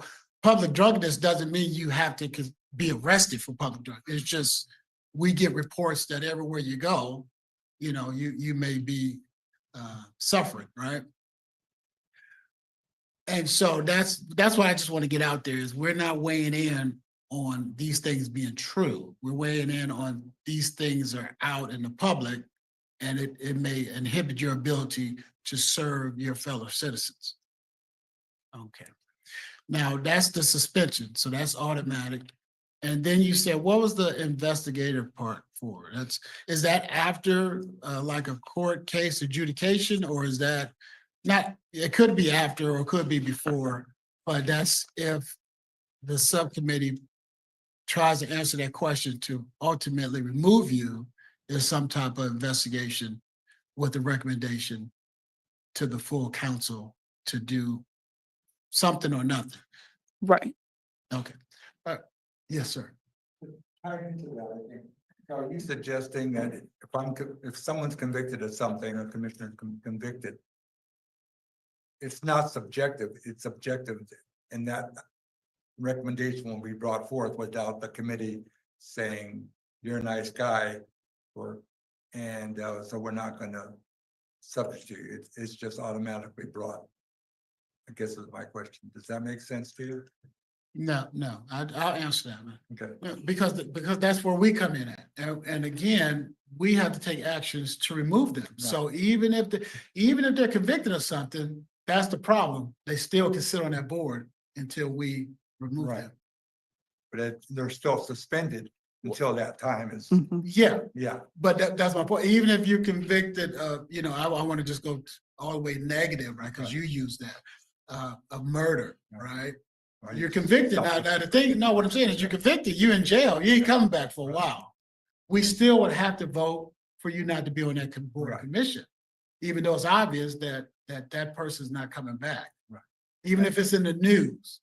So I'm saying is they could take that news report, they could take that report from the DA's office and bring it back, we still had to vote on it. They can't just say the DA sent us that, John Doe was convicted of murder. Right. He ain't coming back, like the city clerk said, we still have to take action. Right, I'm just saying, that the committee can say. It's not up for the subcommittee, it's up to the council, that's all my point being. So you would automatically bring something forward, rather than a committee saying Johnny's a good guy and he got robbed for $100, but no big deal. Move on, it's just automatically if he's convicted. Well, no, I'm just going to suggest that the subcommittee still do that. I don't like the fact that they get a report from the DA's office and then they come up and say John Doe was convicted of murder. We should remove him. I mean, it's clear, but I think why would we have them why don't they do the other part then? What is the difference? My thought is on the suspension, they're automatically Yeah. suspended as you read it. So I was just trying to be consistent with the conviction, which is that's in your, that's to the point. I agree with that. No, I agree with you. All right, so I just Go have ahead. one question of clarification. The 30-day recommendation was for existing board and commission members. Is there a time frame that you would like for your existing, already appointed sitting board and commission members, a time frame in which they should agree to this code of conduct once it is adopted I thought I said 30 days. within 30 days? Yeah, 30 That- days is enough time to get everybody to. Okay, I just wanted to make sure. It's I mean, you read it and you don't agree with it, or you do. And well, let me just change it, because I think a lot of times we sign stuff we don't agree to, right? So that's not the issue. You sign it or you don't sign it, right? And you'll be held accountable. But I don't know why it would take 40 days to. I don't know. You guys, is it 60 days? Is it 40 days? I don't know. It just. what, and kind of going along with your concept. Yeah. Prior to the upcoming meeting, because all the groups meet once a month. Yeah. Right. So worst case scenario, they would sign it prior to the meeting. And that's why the 30 days, because at least all the commissions would have had a meeting between now and 30 days from now. All of them does it see if this makes sense? All of them should sign it prior to attending their second meeting? Or their first. No, hold on. That's, the first is in. There would be varying I know, and some. intervals. And some of them are canceled, right? Right. But I'm saying your second meeting, Mhm. the first one is, now you know there's new documents here. You should be prepared to sign that night. Right. But before your second meeting, Yes. that seems like it's another 30 days, whether it's an emergency or not. I'm just saying, we don't need to worry about 15, 30 days before their second meeting. Okay. Because if they ain't at the meeting, then. Can I ask one more question? Yeah. Kind of what you said earlier, and I'm not, and do we need to add it? The code of for new applications, it should be submitted with the application prior to coming to city council. Does that need to be added to your verbiage? So when they apply and before it comes to the council, that it should already be in there. That's what I heard you say. And do we need to add that verbiage? Or is it already assumed that's the way it's going to happen? Yeah, the document should be signed before council. Right. Appoints. Right. Okay. I guess my question is, do we have to add that language in order to? Gotcha. Well, I don't know. I don't know if that has to add. That's just administrative stuff. That's just, Right. the application will be deemed incomplete if it doesn't have the code of conduct signed and attached to the staff packet. Correct. Okay. I got that from LAFCO. You don't do so, they deem it incomplete. This is like the second or third time we had a conversation about it, so I think we're picking up a lot of speed. Want to thank staff at all the different levels for putting this together. So if you don't have any other questions, we'll go out to the public here, let them weigh in and and make our final decisions after listening to the public. Public comment is open. Members of the public in the chamber, please approach the podium. Members of the public on Zoom, please use the raise your hand feature or dial *9 if you're calling from a phone. Good evening, Honorable Mayor, members of the council, city manager, city attorney. Bobby Maxwell, I'm the chairperson of the Parks and Rec Commission. This is a really good, well thought out piece of work. I do think that my commission will have a problem with the timeline of getting that document signed, because we haven't been able to field a quorum for a number of months. Because there's been commissioners that have moved on to other commissions, and we're really struggling to field a quorum. So I really don't know about the timeline issue for one thing. I am all for this being part of the requirements to be on commissions, because I fully agree that the behavior of our commissioners is in the spotlight of the public, and we should be held to the highest standard of appropriate behavior. So I'm for the thing moving on. I just think that the time, the 30-day thing is not really going to happen for the commission that I am the chair of. So I don't know what to say beyond that. So thank you for all your time.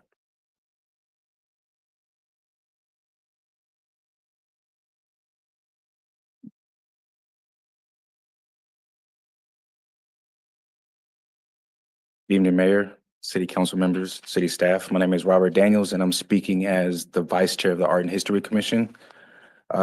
Just like the speaker before me, I completely agree with the code of conduct. I think it's where it's needed. The only thing that kind of confused me was the differentiation between where the allegations came from. I understand that if it's from a police officer or forward on to the DA, that's what I would consider a substantiated allegation. But there was a comment made that if allegations are coming in from the community, that it also follows the same protocol as suspension and then an informal process for a revocation. I would think that there would need to be some type of buffer on the when allegations come in from the community. There should be some time to substantiate the claim before the suspension, because you might find people that abuse that.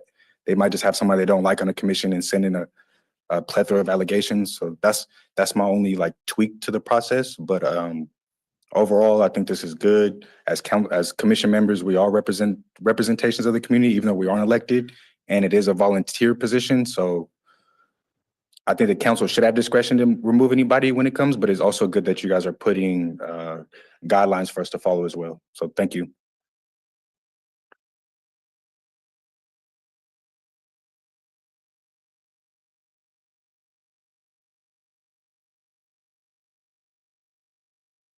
The caller ending in 4436, you now have the floor to make your public comment.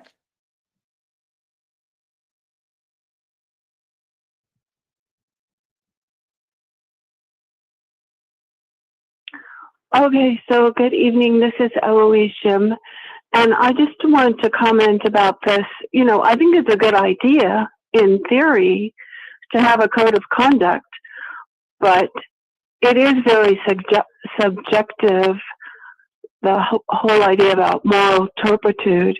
Basically, that's just a formal way of saying that everybody should be respectful and polite and play nicely with one another when you're on the commission. But, you know, people have different,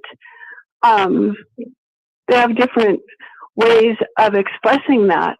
You know, sometimes people don't think something is rude or disrespectful, and they just go ahead and do it. Like, they could be, for instance, when I lived in Seaside, I can tell you that when I applied for that grant, that CBD grant, the people on the commission were really rude, and basically, in my mind, they stole my idea and then they disqualified me. And the city council just backed them up. You know, they didn't think that what they did to me was wrong at all. So it's subjective, and people can discriminate against you and be mean to you. And if the majority of people in the city council or on the commission think it's okay, then nothing will happen. There's no code of conduct. So it's subjective. But it's a good idea.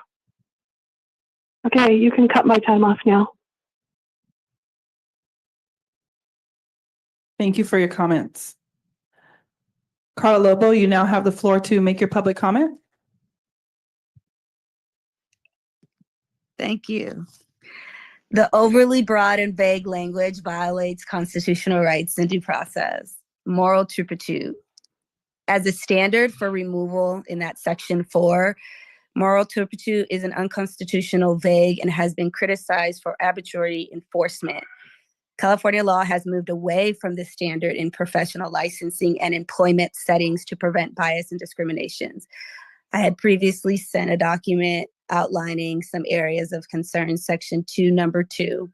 But let's start with section 5, since we've allocated this time on investigation and enforcement. Allegations of misconduct shall be reviewed in a manner ensuring fairness and due process. Investigations shall be limited to conduct directly related to a member's role and responsibilities. Arrests pending legal matters or personal history unrelated to their duties shall not be used as the bias for disciplinary action or removal. So are we going back and have everyone's past allegations and convictions, whether they be misdemeanors or felonies, be introduced once this is signed? If we're moving in that direction, we might as well do background checks, which we already do now when anyone tries to volunteer within the Recreation Department. Section 4.1, legal violations and removals. Convictions of a crime during a member's tenure that directly impacts their ability to serve ineffectively may be grounds for removal. However, arrests, pending charges, or past convictions unrelated to a member's roles, responsibilities, and duties shall not be considered in decisions regarding their ability or continued service. Section 3, number 6, disrespectful conduct. Members shall engage in respectful communication and conduct within city officials, staff, and public. However, expressions of personal opinions, participation in activisms, or statements made outside of official capacities shall not be grounds for disciplinary actions unless they directly impede one's ability to perform their duties or constitute threats or harassment. These are areas that could be improved.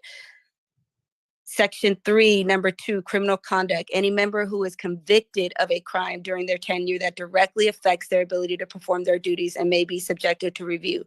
Arrests, ongoing legal proceedings, or past convictions that are unrelated to the responsibility of their position shall not be grounds for removal or disciplinary actions. Members shall notify the clerk only of legal matters that have a direction bearing on their role that may create an actual conflict of interest. Are we grandfathering people in? And depending on when this is implemented, I've always made myself available to our Parks and Recreation Commission. We haven't been able to hold a quorum because other members haven't been able to come due to sickness. I yield the rest of my time. Thank you for your comments.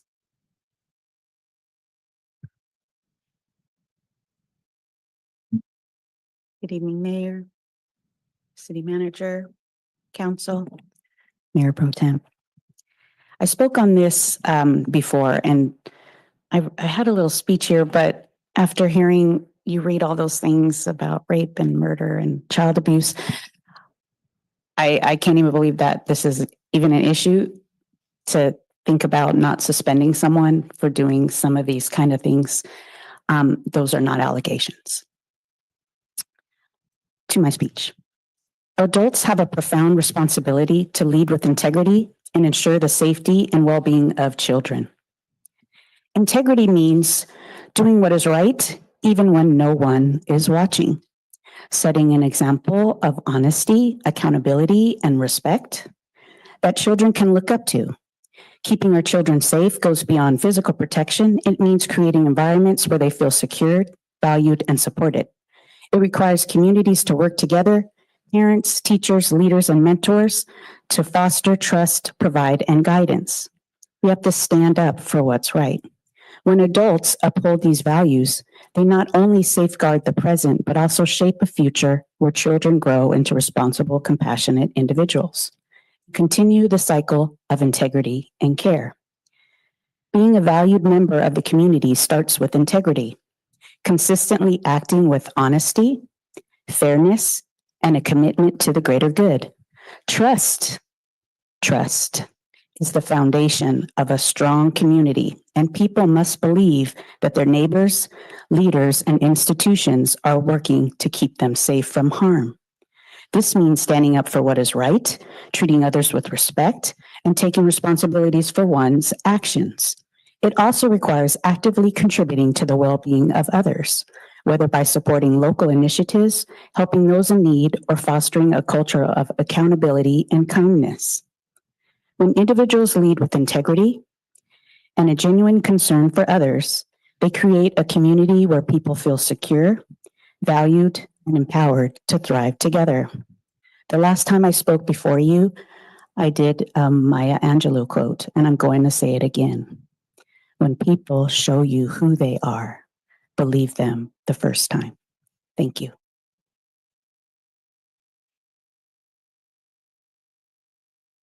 Members of the public in the chamber, please approach the podium. Members of the public on Zoom, please use the raise your hand feature or dial *9 if you're calling from a phone.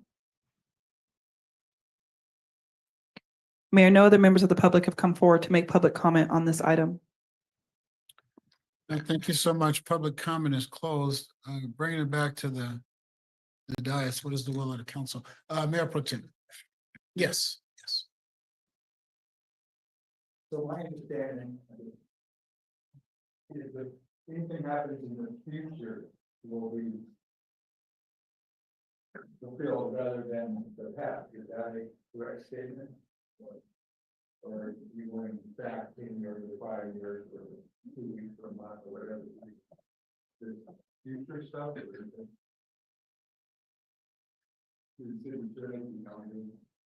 City attorney, yes. Yeah.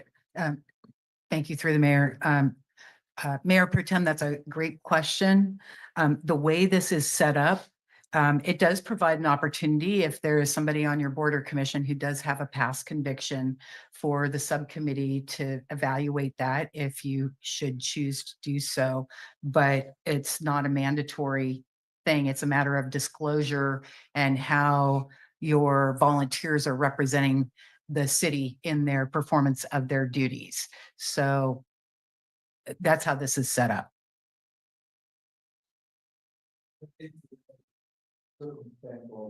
Somebody else, a commissioner, says it for minutes and there's a little bit of opinionated in the First Amendment right, walks back into the audience and acts abusive or whatever to the council and to the mayor, and gets tossed out of the meeting for their behavior and their disruption. That goes to the subcommittee for recommendation. Is that how I hear it? So the way your policy is set up, it is based on a complaint and a report of prohibited conduct. So the prohibited conduct is use of obscene language, threats, or verbal abuse toward any city official, staff member, or member of the public. So if you receive a complaint about that conduct, it would be informally investigated, and then that informal investigation would be provided to the subcommittee for a determination about how you would like to proceed. So if there's a complaint received and that complaint kicks in the suspension process. So you would have a suspension of the member while the informal investigation is proceeding. John. No, gets popped out at the police department. And no one complains, it's okay. But then if Mary gets tossed out for doing the same thing, and there's a complaint, and then it goes to the commission, is that consistent or fair or reasonable? And I don't know the answer, I'm just being, I see both things happen. Through the mayor.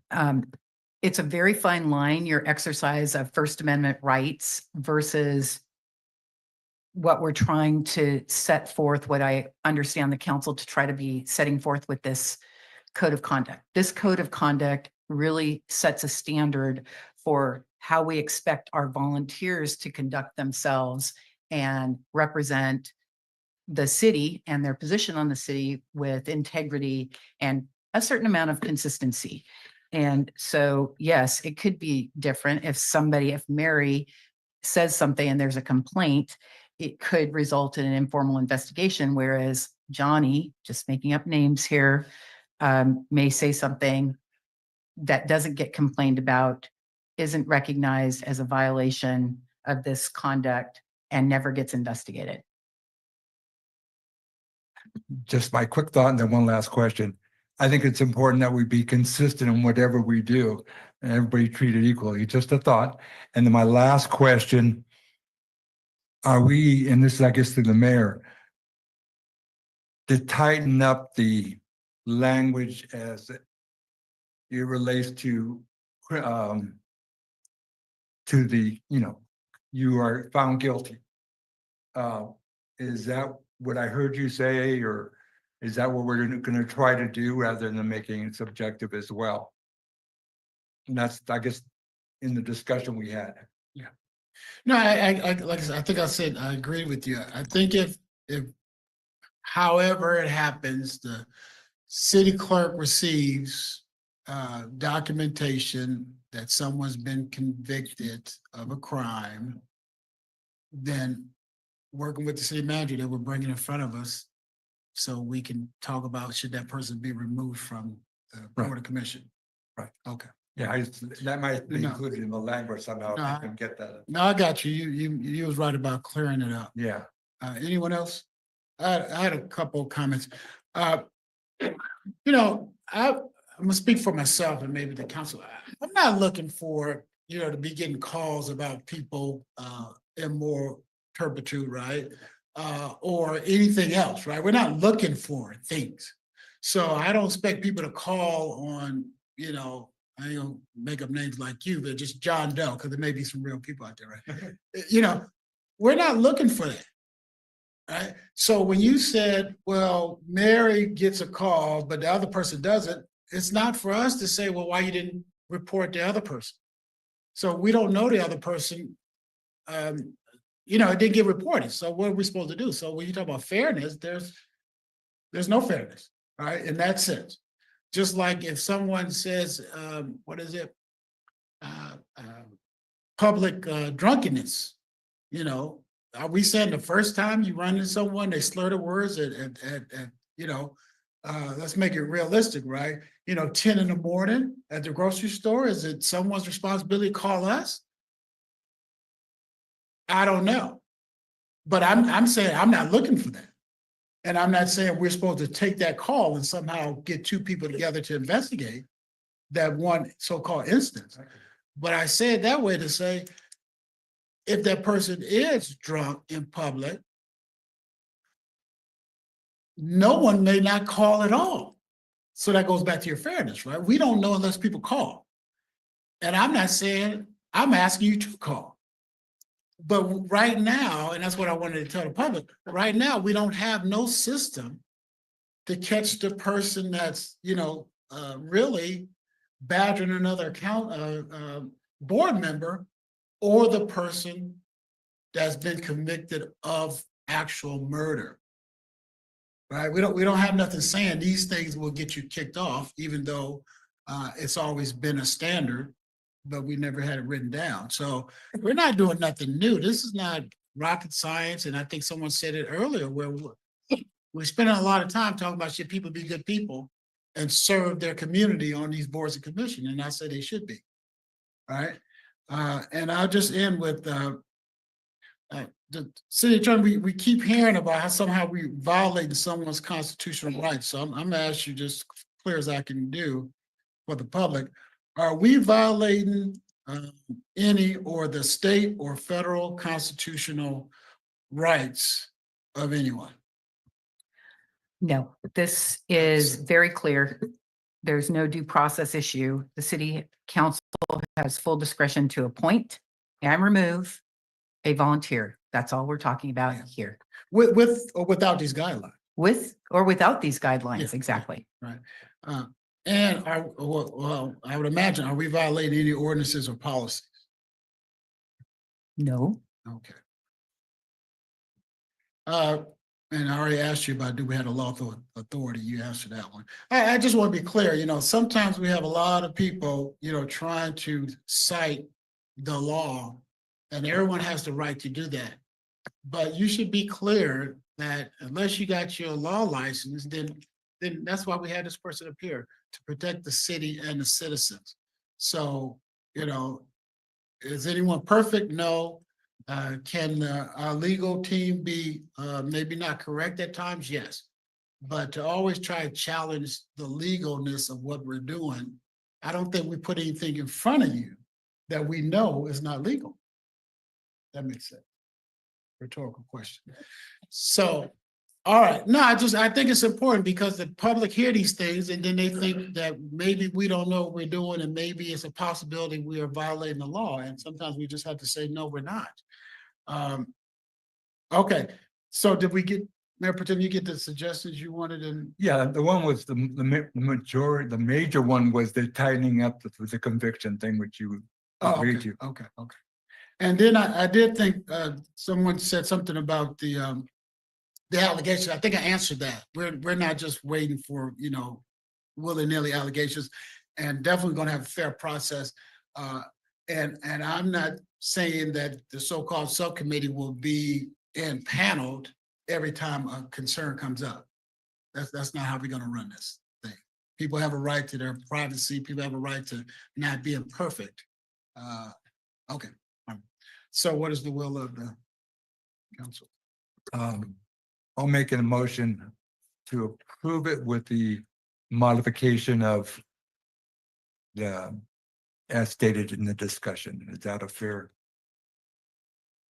motion?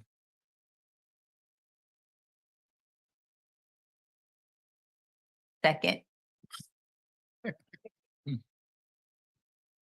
It's been properly moved in second that we adopt a resolution approving the code of conduct for the City of Seaside Boards and Commissions with those additional updates. We won't call them corrections, but additional updates. Is that City Clerk? Okay. All right. All those in favor, use the regular sign of voting, which is aye. Aye. Is this? Okay. Noes have the same right. Abstentions? Ayes have a motion carry unanimously. Let's go to item number 10, B. Adopt a resolution awarding a construction contract to the Monterey Peninsula Engineering for amount not to exceed $446,046 for the Hilby Avenue Traffic Calming Improvement Project. Mr. City Manager. Yeah, thank you, Mayor. This item will be presented by Thomas Corman, the city's Public Works Director.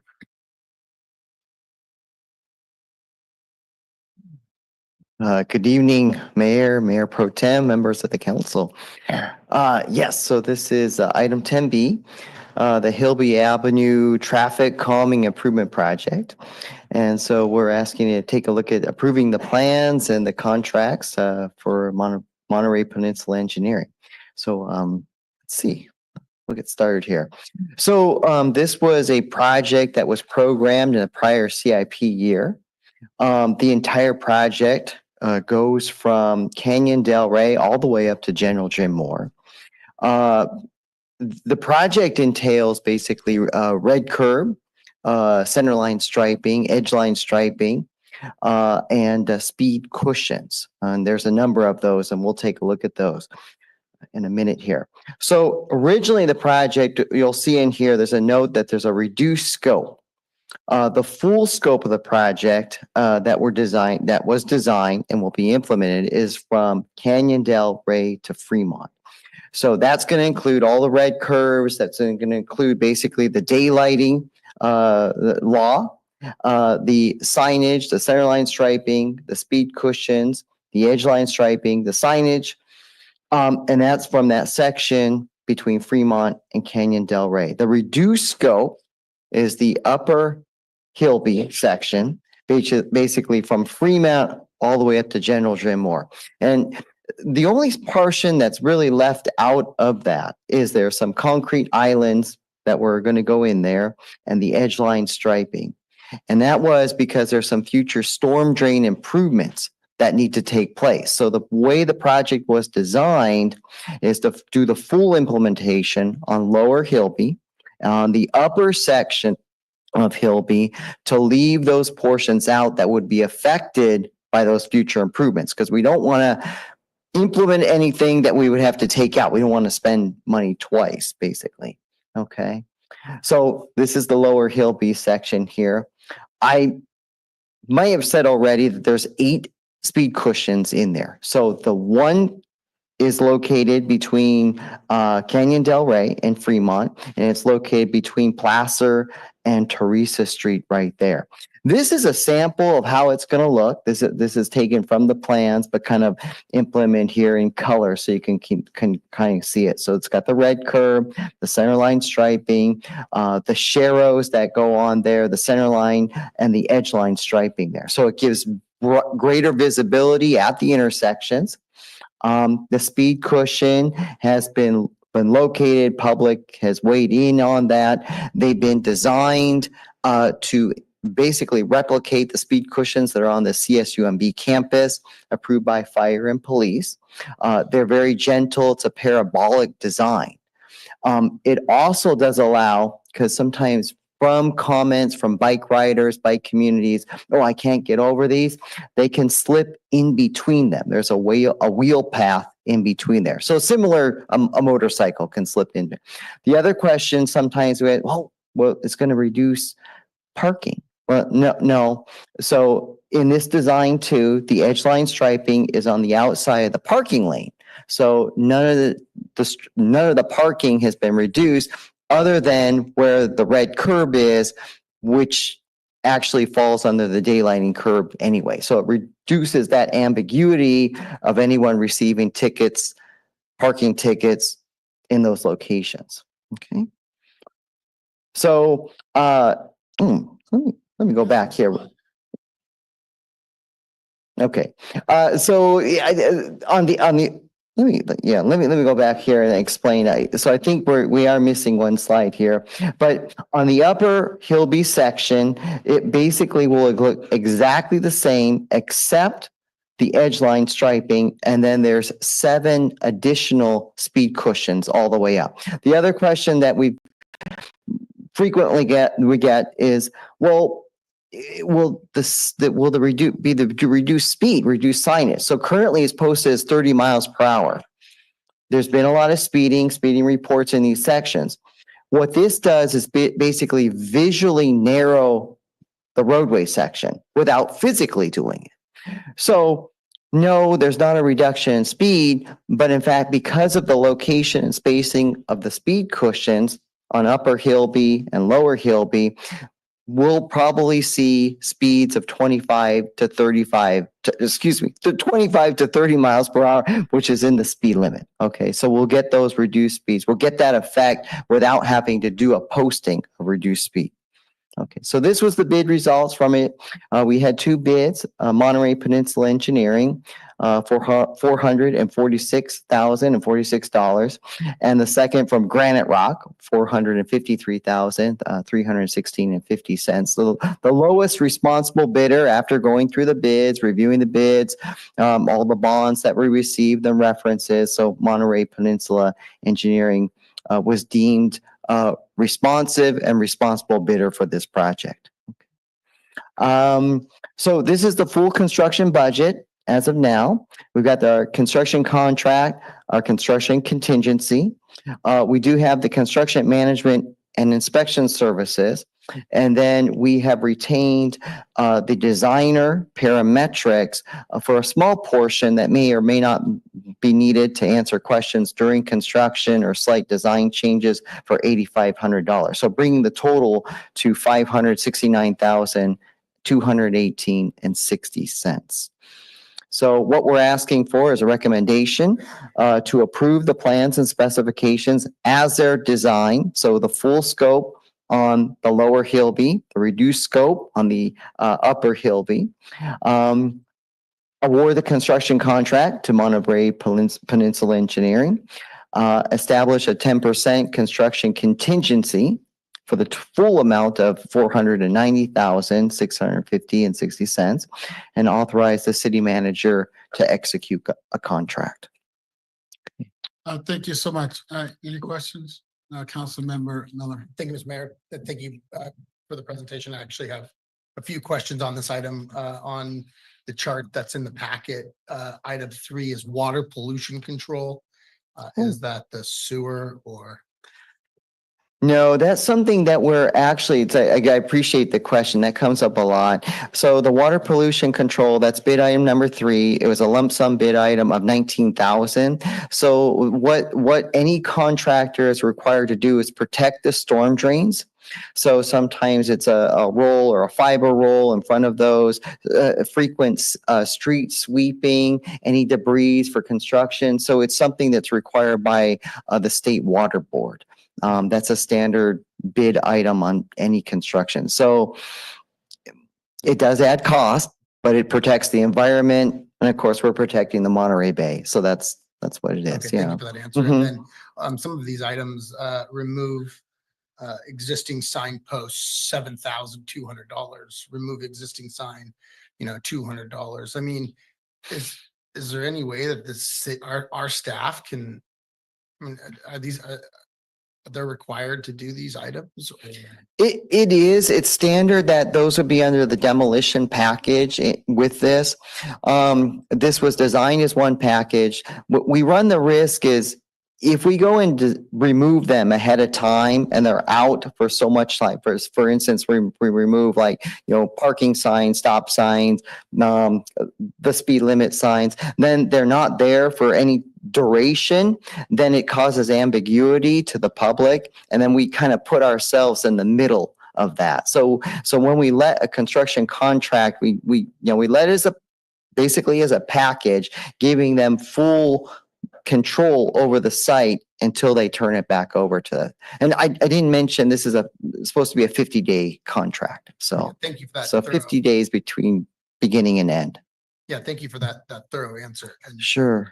Because $446,000 is so. And then also on the two bids, Monterey Peninsula Engineering and Granite. Is that Granite Rock? Can we pull it up, Dominique?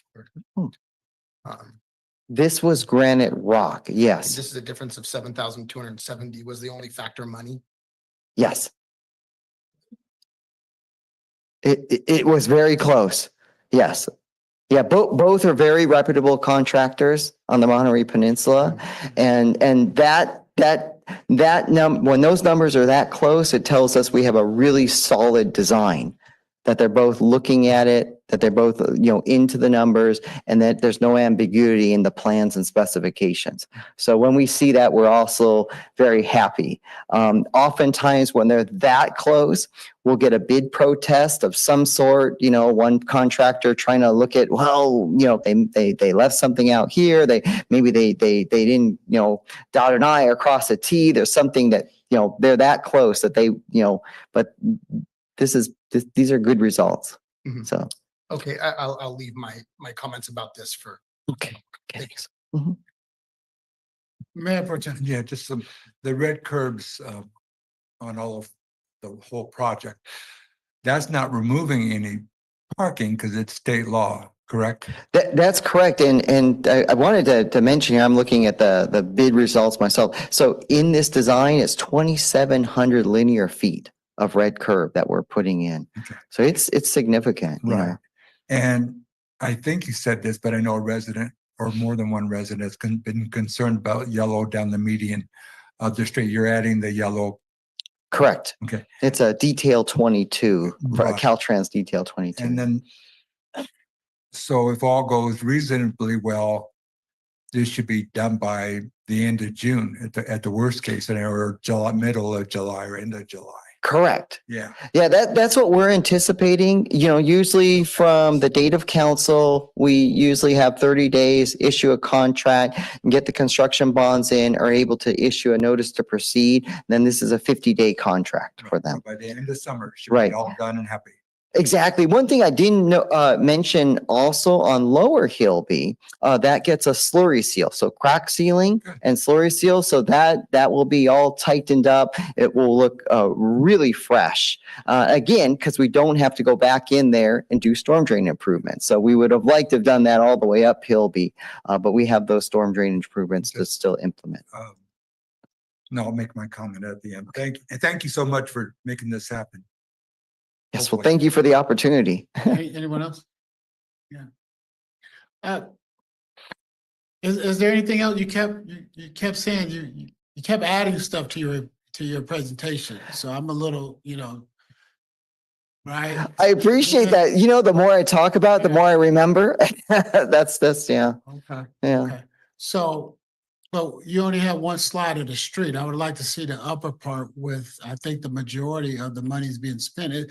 Isn't that part getting like 6 or 7? It's getting 7 speed cushions, correct. But you didn't have that. I'm trying to understand why we didn't. So I would have liked to have seen that. I don't know what it said, but I would have liked to seen that. Okay.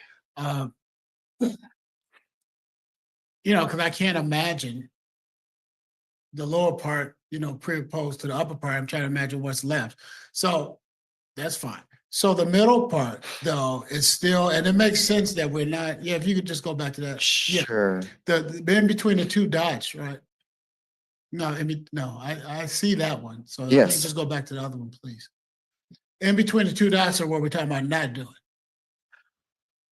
No, we're actually doing from Fremont all the way up to General Jim Moore. Yes. So that red section is just the reduced scope. I'm sorry. Yeah. So the only thing sorry, not to talk. So the blue lines is what we're not doing. That is the full scope of the project. So I guess maybe I need to change the terminology.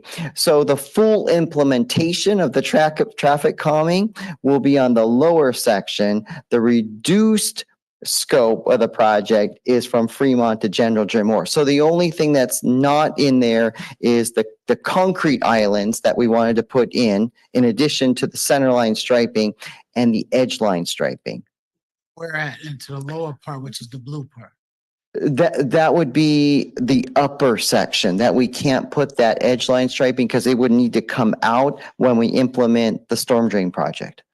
And we upper part. On the upper. That's right. Oh, Yeah. Okay. Again. All right. So we're talking about doing the red portion. The red and the blue. Yes. So the entire project encompasses from Canyon Del Rey to General Jim Moore. And that's what we're going to do. We are going to do that. Yes. Okay. That's what just was throwing me off. What you said about not doing the double work, I get. Yes. That makes perfect sense. And we're, Right. we're glad that you guys seen that. So we're not doing that. Right. But it just threw me off a little bit. I understand. Yeah. And then I'm sorry, but I kind of like said something out loud, right? But when you said the difference was really just the price, I thought it was the lowest responsible bid. Correct. And so I understand a little bit, but you're trying to say all things were equal? I mean, I thought.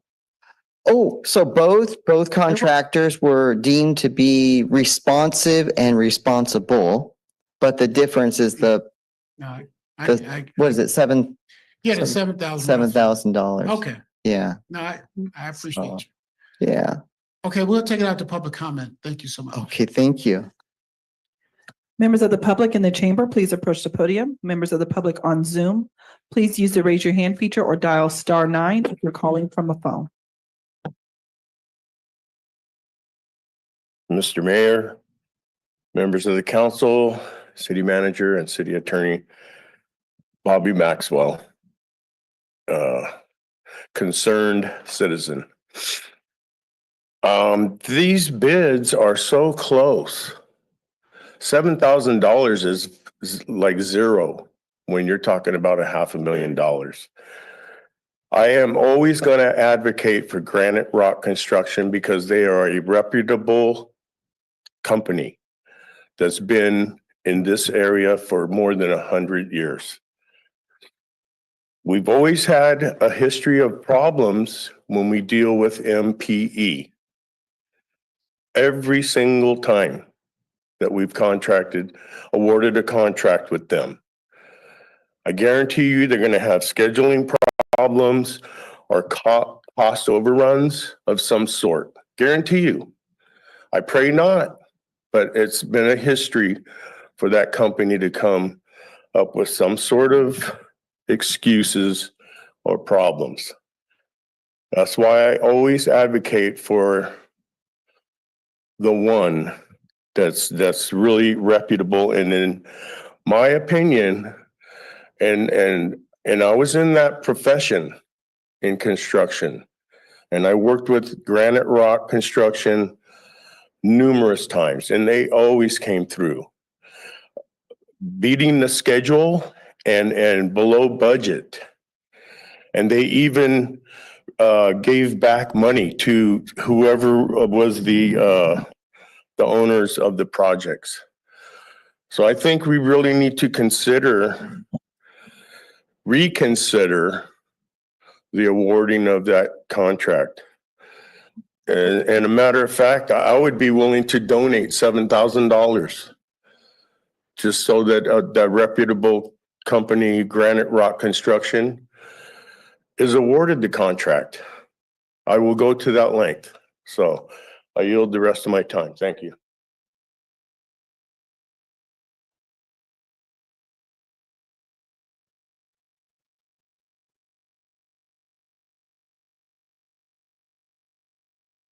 So this looks like a lot of money to me. And so I would recommend not voting on this right now. There are two things that I've noticed, and I was glad that you were asking this question, but the lower part of Hillby, which is like where the DMV is, I think, I don't think we need a full scale slowdown right there. Like it's this short a length of a time and space.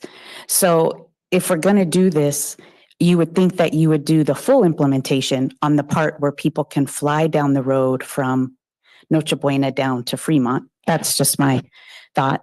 Second, if we're waiting for storm drain upgrades, and that's why we can't do the full scale on that upper part from Fremont to Jim Moore, then maybe we don't even do this until we do the storm drains, is a thought process to me. And I pass by Granite Rock probably every day. So I would say we should work with Granite Rock because they're in our community. I think, is that Seaside, Sand City? But they're right here. So I would recommend asking them to match or beat that other bid. But this just does look like a lot of money to me for a traffic calming. And I do remember that our PD went around and they were painting all the curbs red. So I think we could probably save money if we utilize our own team to paint red.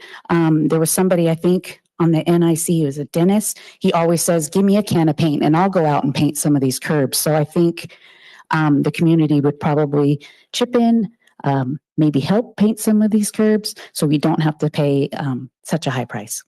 Thank you.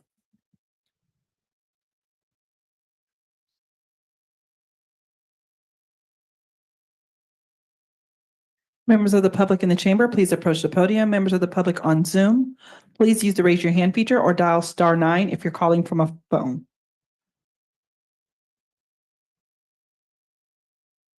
Mayor, no other members of the public have come forward to make public comment on this item. And thank you so much. Public comment is closed. Bringing it back to the council. Can I ask one question Yeah. here? Yep. Just one. And I'm not aware of the law. Are we open ourselves to concern by potentially or consideration by the public comments saying somebody is more replicable than others? That's, I guess. Thank you for that question. The law in California uses two primary criteria for a city agency to evaluate bids. One is the lowest responsible bidder and the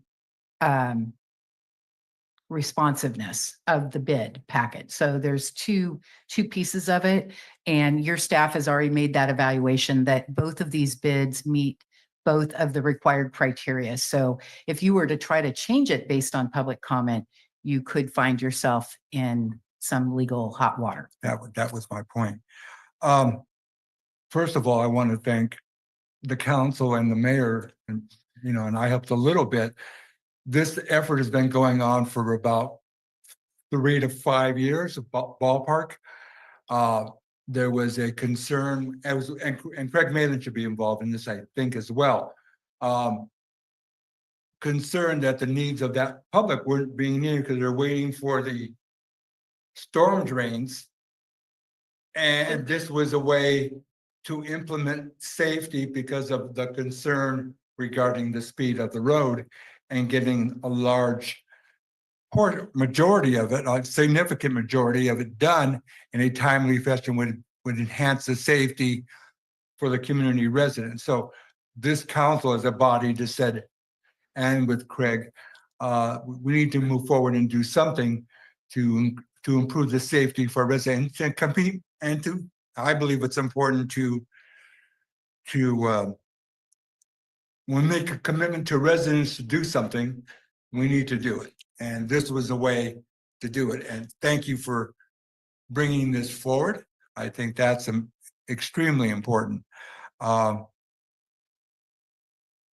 really glad this is happening. I hope it happens. I hope it gets approval. I understand the public's concerns about the companies, but they met our priorities, our rules. And as long as someone does that, that's what we should do. I think the project will overall help because there were some years back and even recently, there have been serious concerns. And as I went to the meeting on that Hilby area, there were 50 to 75 people there that were very adamant that we do something because of their the amount of incident. And also they were saying there were numerous incidents that weren't reported. And that's all part, and all this is part of our report that we saw in the beginning of this meeting is to improve safety. And this is a step as noted in the report to do that. And fortunately, our public works department under your leadership, Thomas, is I hope will make this happen for the safety of our residents. So I'm obviously very in favor, and I think that it's overdue, and the residents will be very pleased that we're keeping our commitment to the residents as quickly as we can. So thank you for your efforts. I admire and appreciate. Any other comments, Councilman Miller? Thank you, Mr. Mayor. And, on this item, I have to say no on this item because I've been on this council now 2.5 years, been paying attention for over 10 years on the NIC and other things. And I've seen this particular scenario, and coming back and asking for more money has been a theme. And with a difference of 7,000, and I understand the city attorney and her explanation, but unfortunately, coming back and asking for more and the quality of work, I think should matter. If there's a repeated history of a contractor not doing, I'm not saying that this is the case, but if there's a repeated activity of contractors not completing jobs and doing poor work, I mean, are we saying that the city council can't factor that in? I find that puzzling. But in this particular instance, with this dollar amount and them being so close, I agree with the first speaker in public comment. And so those are my comments, and I'll be voting no on this one. Thank you, Mr. Mayor. Thank you. Any other comments? Councilmember Brooks? Yeah, I agree completely with Mayor Pro Tem, and thank you to our Public Works Director for supporting this and bringing this forward. We've heard time and time again, I've seen up and down that street, the dangers that are going on and potentially could happen. So I appreciate your work. Thank you. Anyone else? Just a couple comments for we see what the council wants to do. You know, and that's something I said earlier, you know, about the lowest responsible bid. And that part is, you know, for those that may not understand what that means is, it means is if all things equal, you think they meet all the criteria of doing the work, legally, you got to take the lowest bid. So when people come in here and say, well, it's so close, I may pay the difference, or why don't you go with the other group? It's only 7,000 or it's 8,000. No, it's illegal to do that because the public asks us to spend their money wisely and effectively and efficiently. That means you take the lowest bid. So once the engineers tell us that they think either one of these groups can do the work, then that's their recommendation. And for the council to come back and second guess that, that's where you get into legal liability. And especially when you talk about, well, let's do it because these people are in Seaside. You know, if we only go with the companies that are in Seaside, we'll be very limited about the things we get done. And those companies that are stationed in Seaside won't get all the business that they need because other cities will do the same. So you can't gauge it on necessarily where these people come from, because a lot of times we get people that are not in this county. I think these are two good, reputable companies, good companies. I support a staff recommendation, but I did have a comment, you know, city managers, you know, no matter what we do, you know, we have had in all of our development projects. So I'm taking it away from this discussion in a sense, which is where's the quality control? You know, we hire a consultant, and I know we voted that before, but we hire a consultant to do that we call it quality control, but we just seem just to turn it over to them. And then when they say the job is done, no one goes out there and actually looks at it. I think, you know, as we move into the future, you know, cost overruns, and when people talk about cost overruns, sometimes they forget, well, some of those overruns because we changed the requirements. We added stuff, we took away from stuff. And so unless we're actually going to go through and see why these cost overruns were there, then that's a red herring. Because I've been here plenty of times where we added stuff to the contract, right? Especially with the medians, right? But like the Mayor Pro Tem said, is that we've been studying, we've been talking about this, people have been complaining about the speed on Hill before close, you know, soon as Jim Moore gate was open. But the thing is, I wanted to admit, $500,000 is a lot of money. That's why we studied it for a year and a half, and we paid for people to study it so we can prove that these things will slow down traffic. This is not made up. This is not something we came up. So it's not like, hey, it's $1 million and they just voted out $1 million. No, we've been studying this for, I guess, 18 months, close to that. And this is the report that came back. And this is what staff says will slow down traffic, and we will get there. I agree 100%. I say all the time we shouldn't be doing double work. So I look forward to stormwater capture. You know, that's something we've been talking about, something we want to work on here as a city. So if we don't want to do that double work on Hillby. So we're doing the best we can. I think this is the most efficient and effective manner. And I think it will slow down traffic, and we will allow bicyclists, motorcyclists, and people walking the sidewalk to feel more comfortable. Even though you're on the sidewalk next to a parked car, you still feel a little uncomfortable when someone flies down the street. And I think that will make a big difference on Hillby. And then we have more to come. I do think I have one more question for you. I forgot to ask you, Mr. City Engineer. Is there, if people are still, well, we were just talking about bub outs and construction. We weren't talking about the speed humps. Are we adding them after the storm drain possibilities? No, All of those will be in? the speed cushions will be in. Yeah, okay. The concrete No, I bulb understand. outs will I not be. understand. I was just Yes. trying to make sure, right? So the ones that are required for slowing down speed and the speed cushions are in. Yes. Okay, thank you so much. What is the will of the council? Can I make a motion to approve 10B? I second the motion. It's been probably moved to second on the question. Just on a second. This is really good news. This is only good news. This is for the safety of our residents that are complaining for the past 3 to 5 years, and as mayor suggested, since General Moore was open. We are going to help save lives and lower incidents in that area. Thank you for moving this forward. Thank you, Craig, for moving this forward and considering the residents as a priority. And this does it. So I can only shout out that this is good news for the residents and should be noted as such. Thank you. Anyone else on the question? I'll just say, I want to agree with the Mayor Pro Tem about the good news. This is dancing news. This is so great news. This is because the thing about it, right? We're actually slowing down, because I don't know, people say they've been here and this and that, but remember when we were talking about just putting speed cushions where we thought speed cushions should go. And then someone said that, staff said rightly, you said, man, we should study this to put it in the right spot. And they said, hey, it'll take 18 months to study. It's like, why take all that time?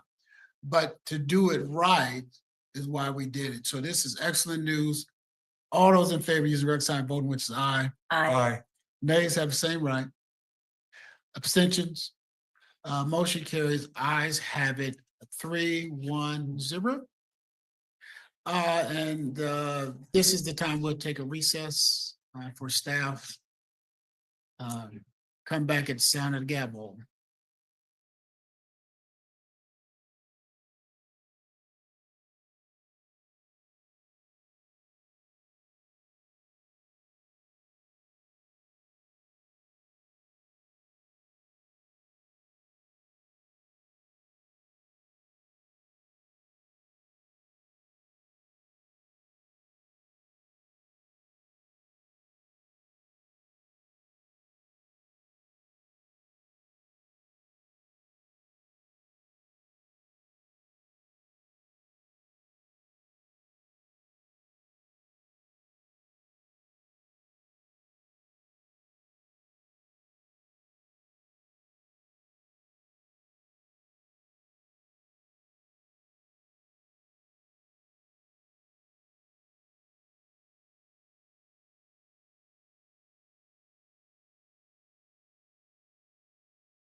Calling us back from a recess.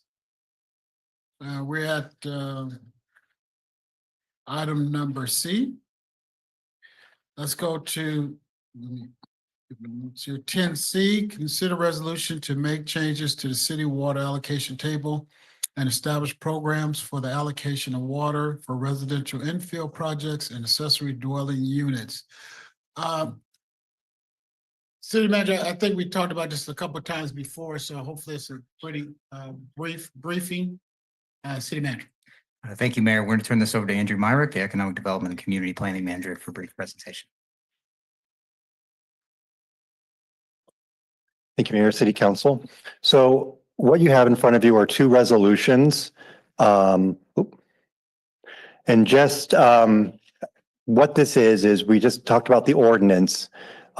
We talked about programs being developed for each of the different categories. So what you'll have in front of you are two resolutions which would create new programs for residential infill development as well as for accessory dwelling units. So again, we get a allocation of water from PWMD. The city can allocate the water as it deems fit. And for residential infill development, this is for development of new units on existing lots of record, as well as remodels and expansions of existing residential units. It's been a long time since water for this has been available. We have a wait list for this that goes back to 1999. So it's been at least 26 years since there's been water available in this category in the city. So new single-family dwellings would be allocated up to 10.1 fixture units. That's enough water for a 2-bathroom house with a clothes washer. They could do other combinations of fixtures, but they would not be allowed to put in swimming pools or utility sinks. It could include subdivisions as long as the lots that are being subdivided meet the minimum lot sizes for the district in which they're located. So if our code says a minimum lot size is 3,800 square feet, they would have to be minimum 3,800 square foot lots that they're subdivided into. An existing single family dwelling could add fixtures up to that maximum of 10.1 fixture units. So again, that's a 2-bathroom house. Again, can't do swimming pool expansions, can't add new utility sinks, have to retrofit all their existing fixtures. And they would not be able to do this instead of second bathroom protocol. So if they can use second bathroom protocol for a second bathroom, they cannot get these credits from the city instead of that when they can get it for free from the water district. For new multifamily dwellings, that's any parcel with 2 or more units. And I should mention ADUs and JADUs are not included in any of this. They are a separate program. Multifamily dwellings would get an average of 8.1 fixture units. That's 1.5 baths. And they could divide that among the units however they wanted to. So that would allow for a mixture of 1 and 2 bathroom units if they wanted to. Again, not going to allow swimming pools, utility sinks. In this case, and under every other circumstance for both of these programs, staff would be doing the review. But if we get someone who wants to do a really large multifamily project that would need more than a 1/2 acre foot of water, that would have to go to the Water Allocation Committee. And the reason for that is that our matter of course will be someone comes in with an application. We're going to hold the water for them while they work their way through the process. But we don't want someone to come in looking for 1.5 acre feet of water and then hold it for them, and then it doesn't go anywhere. And existing multifamily dwellings are not eligible for the program, with one exception which applies to every type of unit. Any existing residential unit that does not have a clothes washer may get a clothes washer. It would be 1 fixture unit, which is equal to 0.01 acre feet. And this is because it's really sort of a quality of life issue, and something I see a lot of when people trying to build ADUs is in order to get the water, they remove the clothes washer from the existing unit. And so now the tenants don't have a clothes washer. It doesn't really help anything. So the ability to add clothes washers back onto units that have never had one, I think would be a good program. Someone would not be eligible for this if they've previously received water under this particular program, so they can't get the 10.1 fixture units and then come back later and do the clothes washer. We have an existing wait list. I mentioned there's about 51 properties on that wait list. Of those, 20 of them are vacant lots and the other 31 would be renovations. So for the first 6 months of this program, we would only offer the water to those on the wait list and give them an opportunity to come in and submit an application for that water. Once the 6 months is up, then we would open it up to everybody, and anyone who has not gone for the water that was on the wait list, well, they can get the water like everybody else can.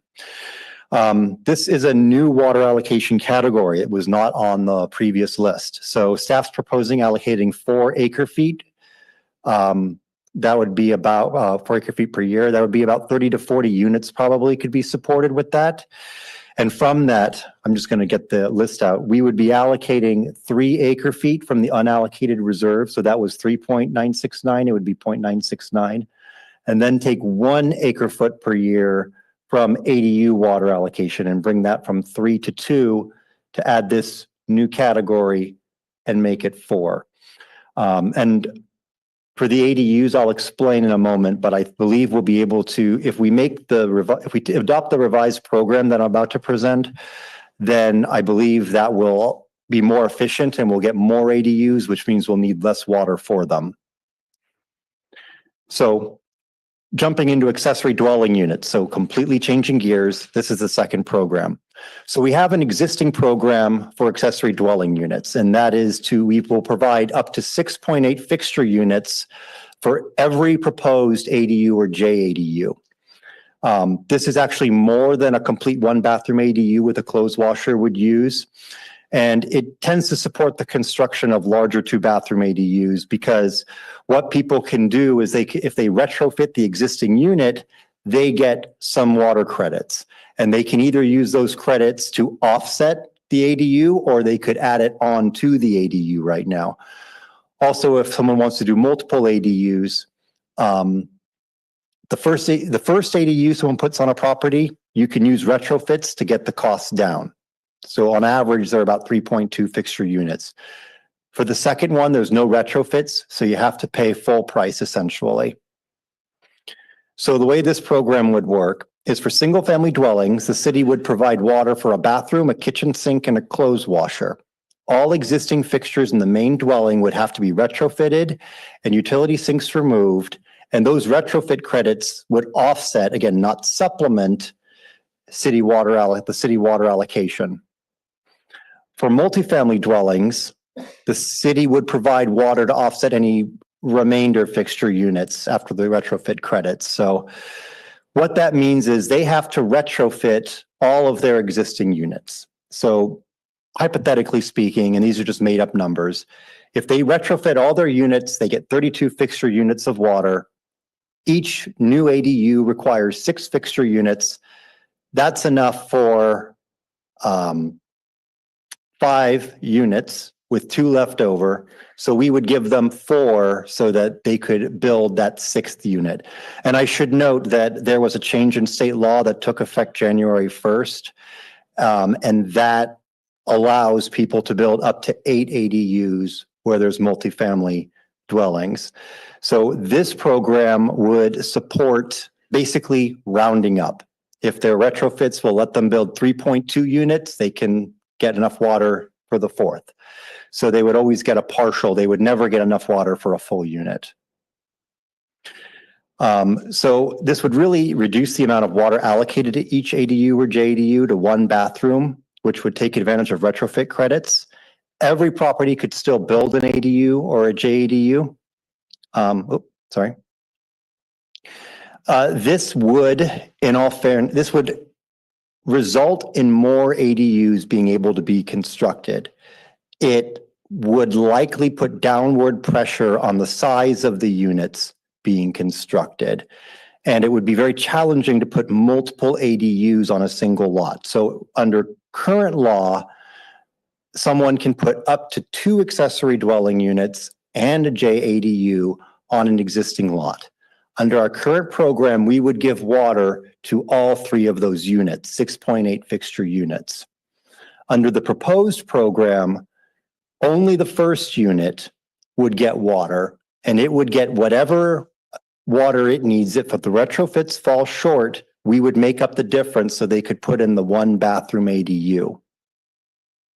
If they can get retrofits for additional units, they wouldn't be eligible for water under this program. They can still build larger ADUs, but generally speaking, having fewer bathrooms tends to result in smaller ADUs. And staff's recommendation is that it's preferable to have more ADUs spread out.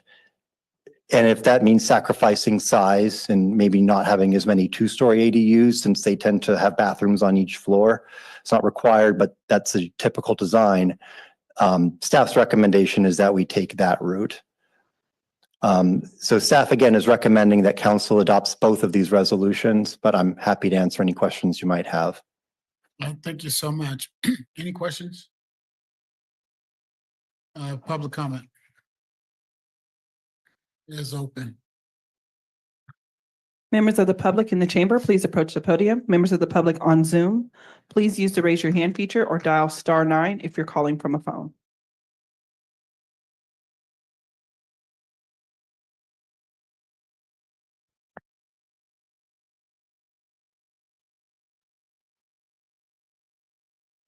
Mayor, no members of the public have come forward to make public comment on this item. Thank you so much. Public comment remains open.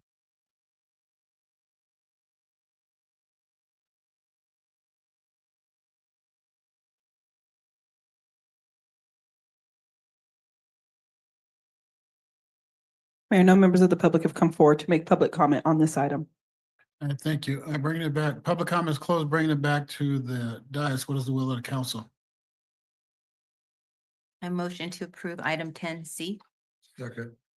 Has been properly moved and seconded to remove item 10C, adopting both resolutions on the question. I have two quick comments. I want to thank you for coming up with this and really giving it a thorough look and figuring out that it's ways to encourage more ADUs. We don't have to be trying to maximize them all out. More ADUs equal more housing choices for all income levels. So when people talk about what is the city of Seaside trying to do to increase housing affordability, you just helped us immensely by doing that. And like you said, spreading them out. I do have concerns about so many being on lots that were only single family lots, so to speak, because it's already tight parking. So I think you helped solve some of those issues or eliminated some of those concerns that could have happened with a larger ADU in the wrong spot. More units will equate to cheaper housing, rents, and affordability. So having said that, all those in favor use the regular sign voting, which is aye. Aye. Nays have the same right. Abstentions. Ayes have a motion carried unanimously. I failed to say when we came back that Councilmember Miller had a family emergency, so he's excused. So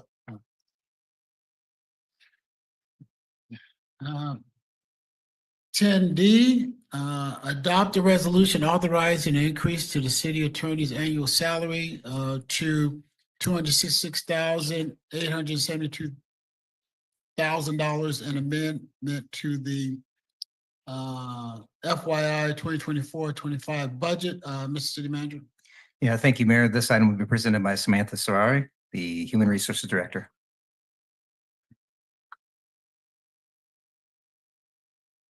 Thank you. Excuse me. Thank you, City Manager, for the introduction. Good evening, Mayor, Council, staff, and members of the public. This item is being presented tonight to seek your approval on adopting a resolution. As Mayor stated, to increase the annual salary of the city attorney and also to grant authorization to the finance director to make the necessary budget changes for the fiscal year 2024-2025. So a little brief history. The city attorney was appointed, she actually started in 2019 as the assistant city attorney and then became our city attorney in 2020. Since her date of hire, the contract has been amended 3 times, each with all of them with the salary increase and different clauses added to the contract. The last resolution in 2022 approved and adopted was for an 8% salary increase and also to adjust her salary every time the executive team received a salary increase, which was COLA. In reviewing her contract and her salary, we came across that she did not receive those salary increases as the executive team for the plan of 2022 to 2025. Since 2022, her position has been behind market, and as time goes by, it continues to fall back. So the 2022 salary was behind 15%. The 2025 salary showed her salary to be the lowest among the competitors. So the average is 20.7 behind market and 16.8 behind the median. And I have, so does that work? Oh, there it is. So there's the city of Seaside, and she's right there. And that's her current annual salary. So from 2022, it's the same salary that was adopted and since then has not changed with the scheduled increases that all the executive team management received from 2022 to 2025. And I'll explain that in just a second.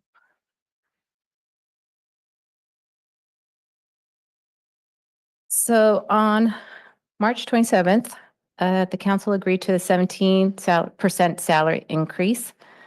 The 15% is the increase that was not provided per her contract.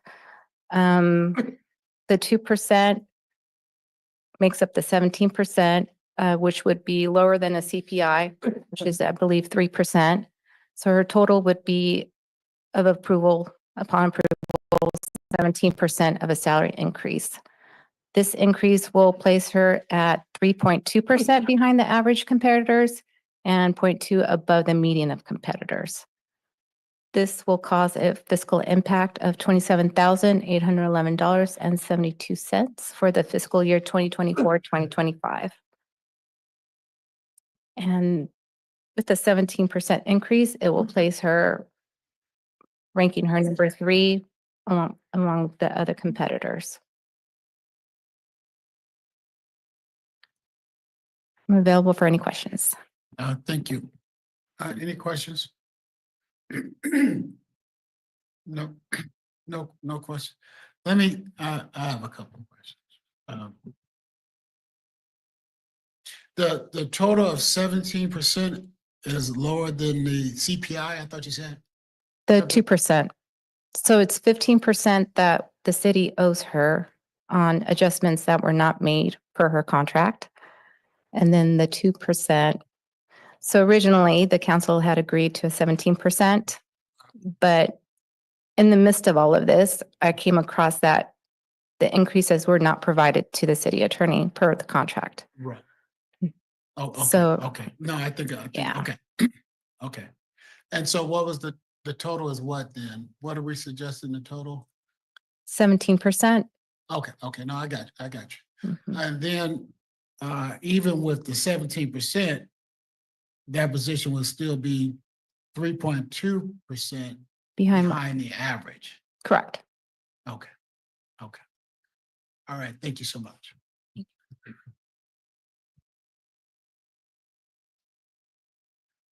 Public comment is open. Members of the public in the chamber, please approach the podium. Members of the public on Zoom, please use the raise your hand feature or dial *9 if you're calling from a phone. Good morning, City Manager, Mr. Mayor, members of the City Council. My name is Danny Bakewell Jr. Know all of you. I'm the developer for Seaside Campus Town. As someone who has worked with the city attorney for at least the last 5 years, if not longer, on Campus Town, I'm in support of her raise. Sherry Damon has not only proven to be competent, but she has really helped move the city forward in so many ways. Not to mention all of the other legal challenges that Campus Town and the city has had to deal with that she has represented, in my opinion, stellarly. and think that's a word. But I really just want to be in support of her, encourage you. Obviously, she's deserving of the increase and probably more, but I also applaud you guys for being fiscally responsible in what you're doing. So I just want to say that I've seen her work. I've worked with her very closely in the past, probably as much as any outside developer or anyone is. And I just want to be in support of that. And thank you all for your time.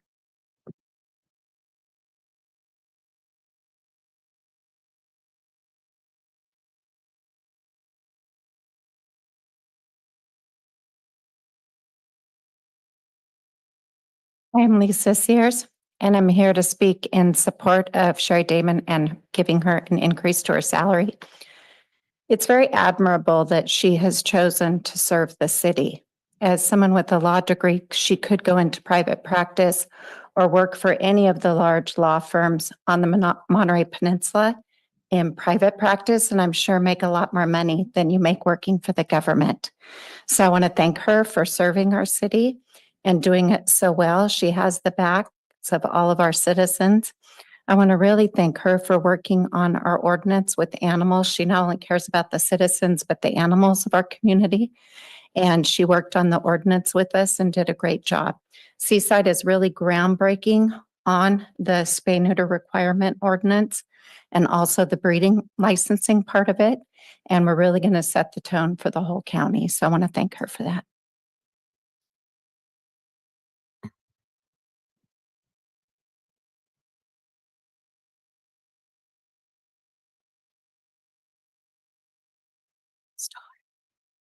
Good evening, council.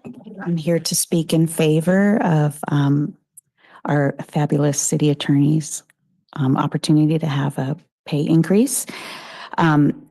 Sherry is a pillar of integrity, intelligence, and dedication, ensuring that our city's legal framework serves the people with fairness and justice. With a deep understanding of the law, she navigates complex legal matters with precision. She's always upholds the highest ethical standards. Her work is not about statutes or ordinances, even though we love her for that. It's also about protecting the rights of our citizens and ensuring that our government has transparency and makes decisions that reflect the best interests of the entire community. Her legal expertise is matched by her commitment for collaboration, working seamlessly with city officials, law enforcement, and community leaders to create policies that enhance public safety, economic growth, and social well-being.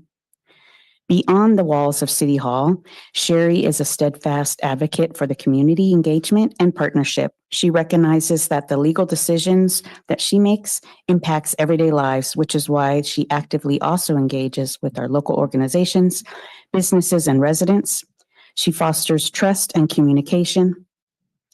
Her role extends beyond the city limits, working closely with federal agencies, the military, in order to ensure that our city's legal and security needs align with national priorities.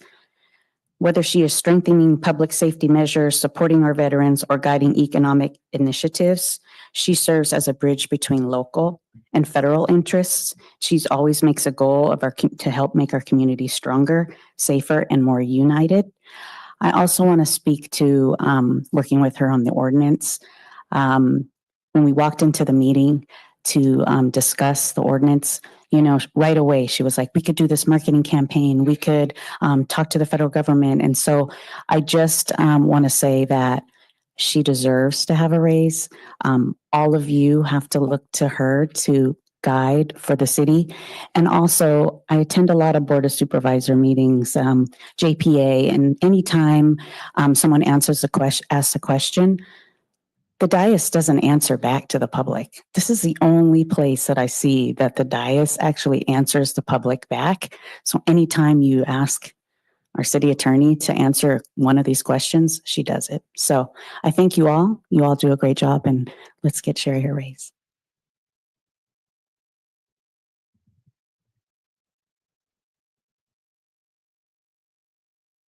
Lucy A., you now have the floor to make your public comment.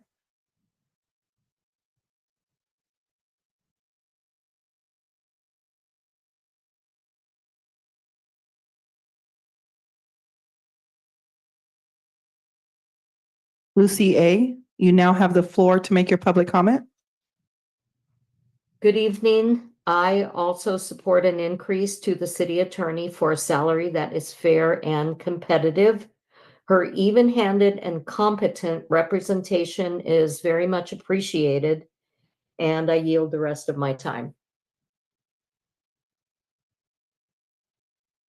Thank you for your comments. Mayor, at this time, no other members of the public have come forward to make public comment on this item. Thank you so much. Public comment remains open.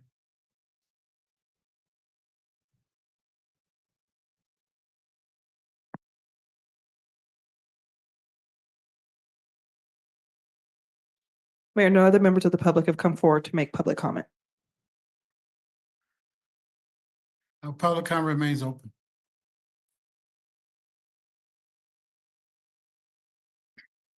Members of the public in the chamber, please approach the podium. Members of the public on Zoom, please use the raise your hand feature or dial *9 if you're calling from a phone.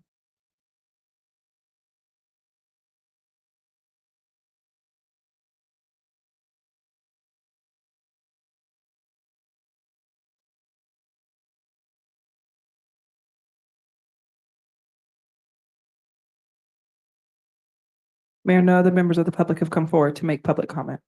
I thank you so much. Public comment is closed. Bringing it back to the dais. Are there any additional questions?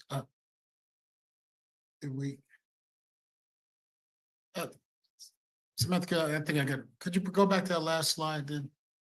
The one with the, yeah. So are we saying the placement out of that one is we covering up the money there? Covering up the money. I'm messing with the city clerk. So Seaside, that would be place her in the third, is that between the top five to be of our and those cities, just for the public, those are the same communities we tend to use for our other employees, for all our employees. For all of our employees, You know, correct. different jurisdictions have different comparables. But for us, we use those right there. Mhm. So it's only fair to place her against everyone else in that pyramid. Okay, all right. I just wanted to confirm that. Bringing it back to the us, what is the will of the Make a council? motion to approve 10D. Second. So probably moved in second on the question. Any question? I just have a quick few comments. You know, of course, well deserving of the increase. She's a hard worker, goes beyond the legal realm when required. Always stepped up when we asked her to step up and do things that we ask her to do, and made a commitment to the city of Seaside. She even lives in the city of Seaside, so that's a big commitment there. And then I think the last commenter said, or those of it, you know, it's a lot. Yeah, I'm acknowledging that it's a lot of money for the increase. But the last commenter said it is fair and competitive. And that's just about all we can do when we talk about employees. Is it fair and is competitive? All those in favor use the regular sign of voting, which is aye. Aye. Nays have the same right. Abstentions? Hearing none, ayes have a motion carried. Unanimous. I think we had item number 11. New council members request. Okay, let's go to 11B, a follow-up, and I know the city manager has a couple comments. Yeah, thank you, Mayor. A few updates on previous and outstanding requests. The ordinances for council stipend as well as the TOT allocation will be presented to the council for first reading on April 17th. PG&E has agreed to provide a presentation to the city council at the May 1st meeting. And then the sale of firearms and retail locations will be presented for discussion to the city council in May. Okay. All right. Item B1, presentations on the lease agreement with Monterey County Libraries. Normally, this is the time for the council member to make their case, but as we look at it, I don't see any any problems with having that type of presentation. Does that make sense? So we'll ask the city manager to lay that on as when he can get it there. B2, receive a presentation from Monterey County Libraries. I mean, pretty straightforward that. Ask the librarian to make a presentation when they see they can make it. 3, receive a report about Airbnb, short-term rentals, affordable housing. Mayor Pro Tem. Report we received from the Airbnb accomplishments and expenditures for the past 3 years. Yeah, I got issues with that one. I'm not sure if I have a good understanding about a report for the accomplishments of the Airbnb. What was it again? A report on Airbnb and their accomplishments. Yeah, just we allocated approximately $1 million for the past 3 years for affordable housing. To see what we're spending the money on, and be it for staff or whatever it be, and just get in to see if we're using the money as effectively as possible. Like that. Oh, okay. Yeah, that's information's probably always good. Anybody disagree with that? Okay, we'll see the manager gets it on the agenda as quickly as that report can be done.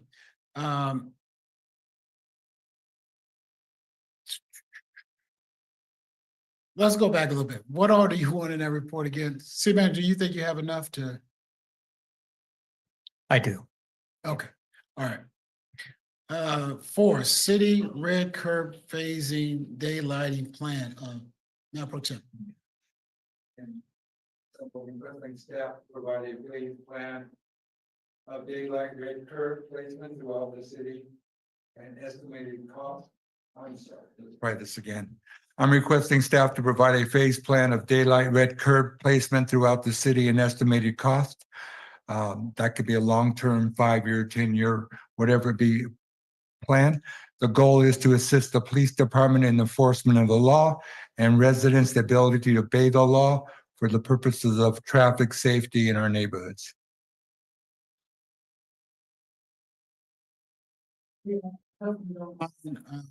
The information, but I'm not comfortable trying to take that responsibility away from the police chief. So we're definitely having come back, but I don't think we need some type of a long-term plan. I think the police chief has a plan already. So. Yeah, that was just my question. What would be the difference between the plan that was already presented by the police chief? I think the difference would be, one, the police chief has a plan for certain areas where the public works director may have it for the entire city to work together in a collaborative way.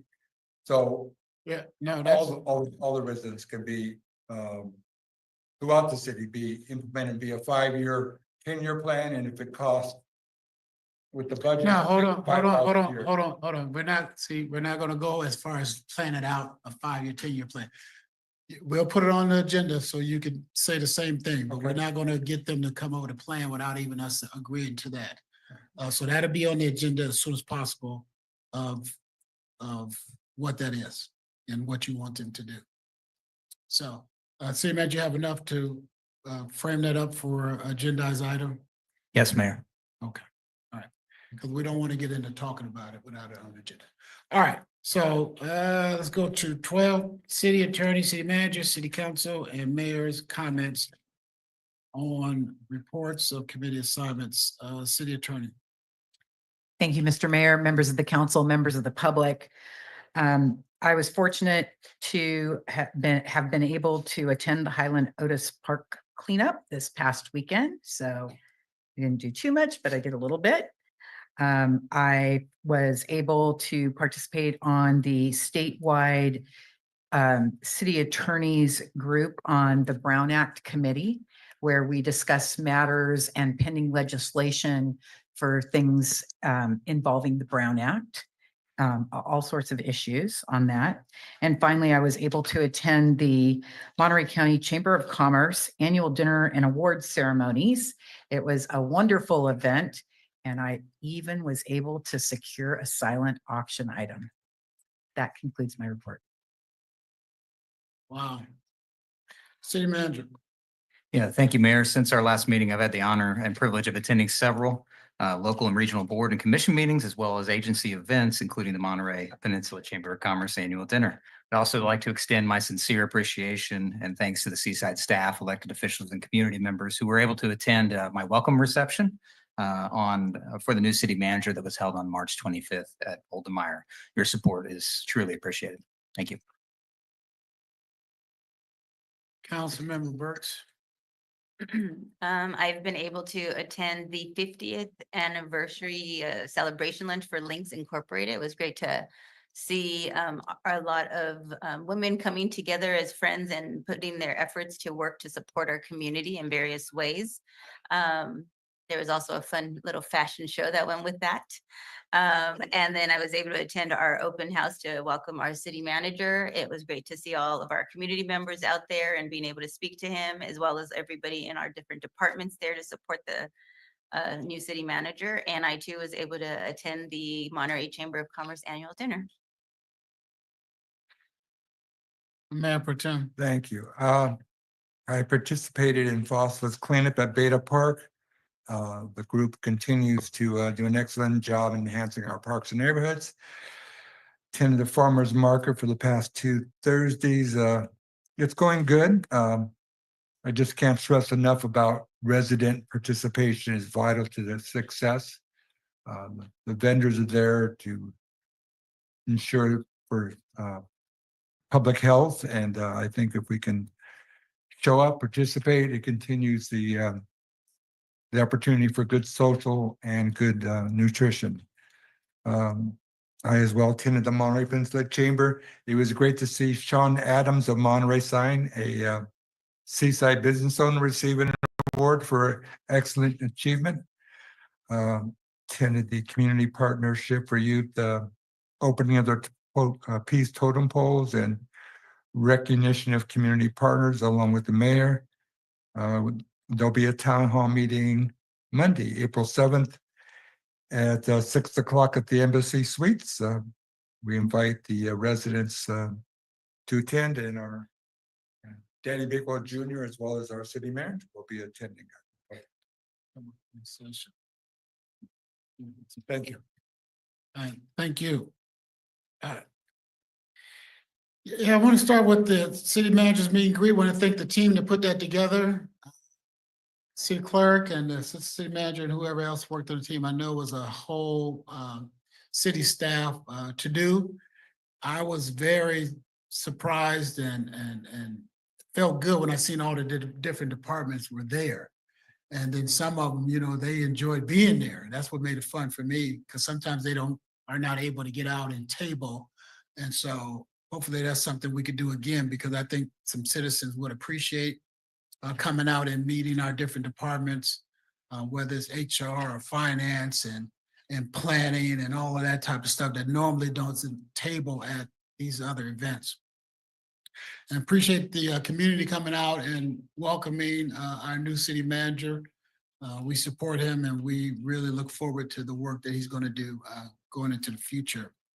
Like I said, I attended the Monterey County Chamber's annual dinner, where Monterey Signs were, like the Mayor Pro Tem said, was highlighted for their work in this community.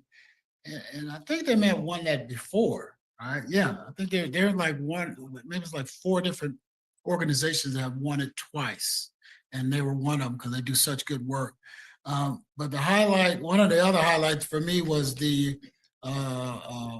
our dear friend and the mayor of Sand City, Mayor Carbone, acknowledgement as elected official of the year was really truly a highlight for a lot of people that were there. So we appreciate her and thank her for all the work that she's been doing. I think she's been elected official working on behalf of the Sand City residents for the last 36 years, 40 years, 34 years.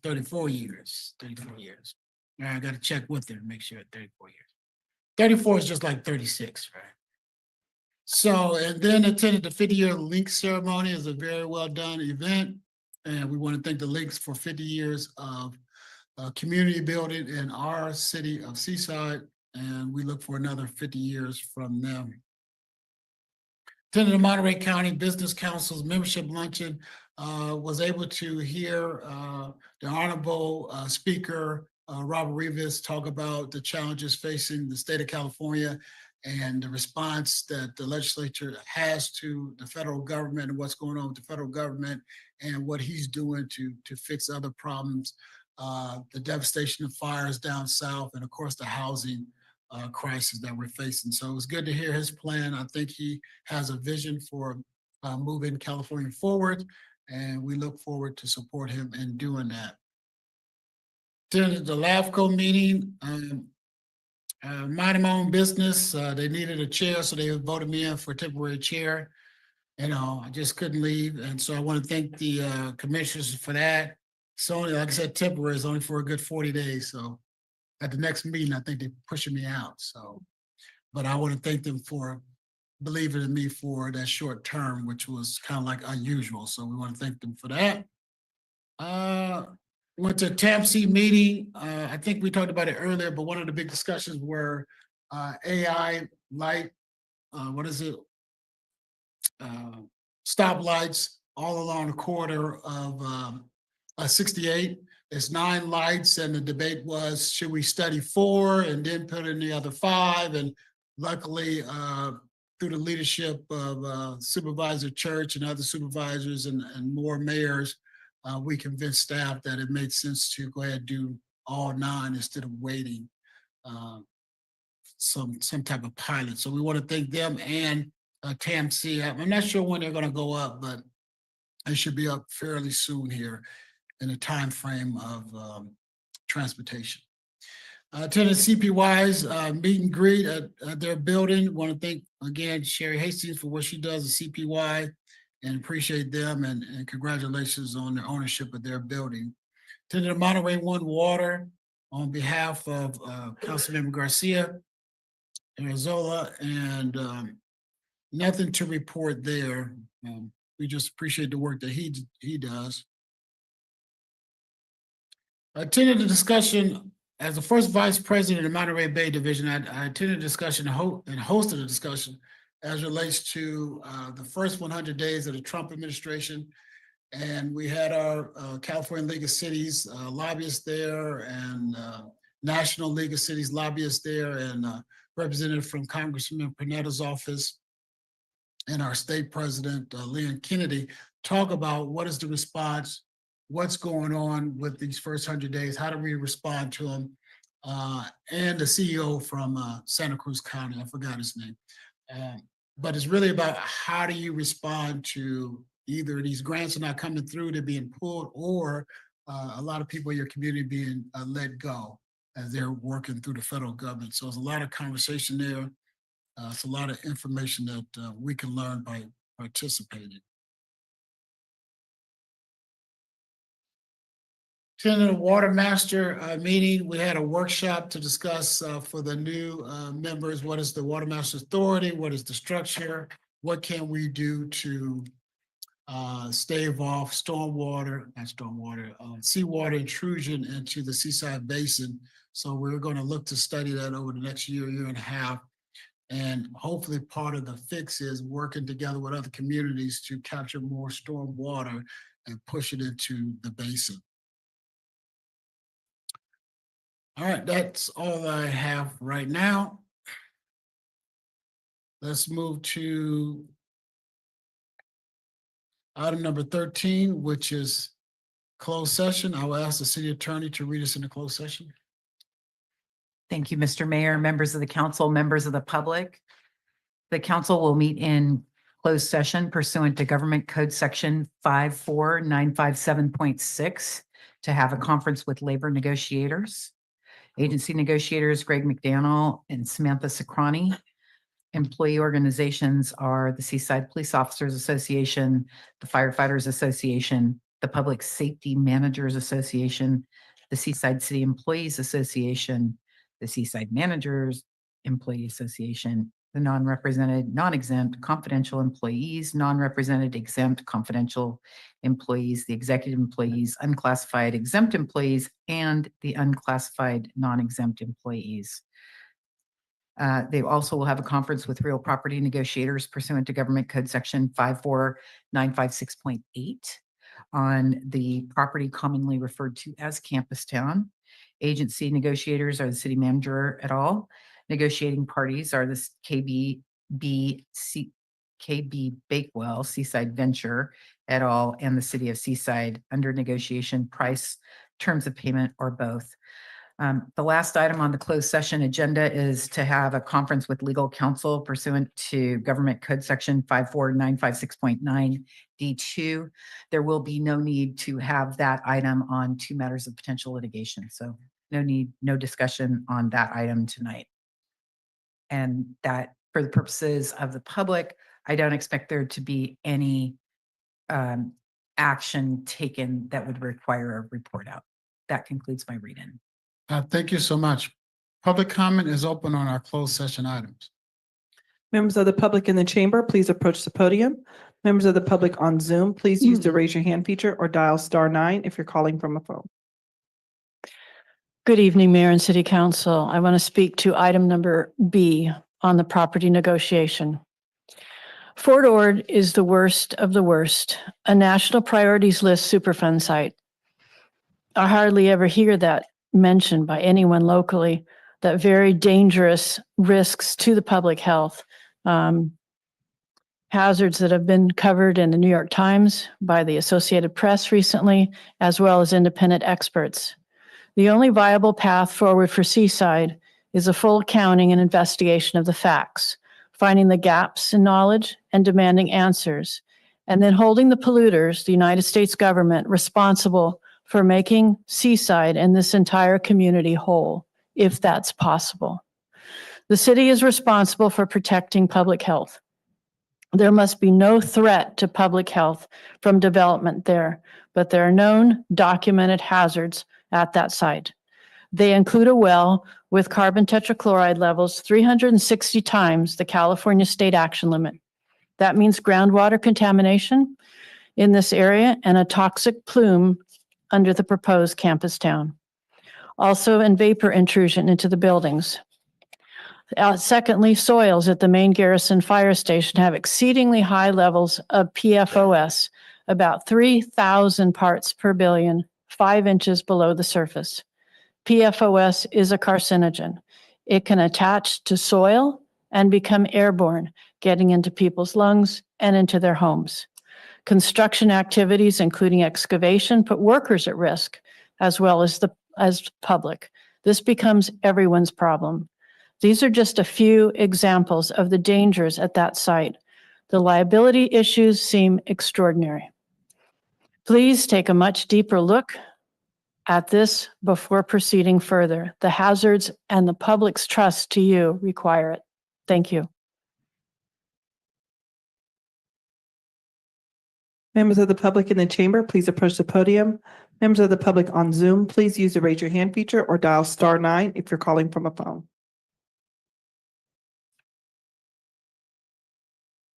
Mayor, no other members of the public have come forward to make public comment, and there are no attendees on Zoom.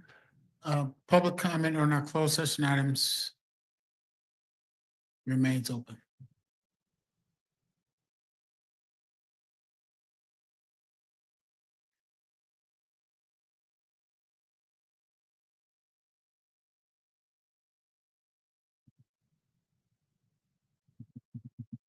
Mayor, no members of the public have come forward to make public comment.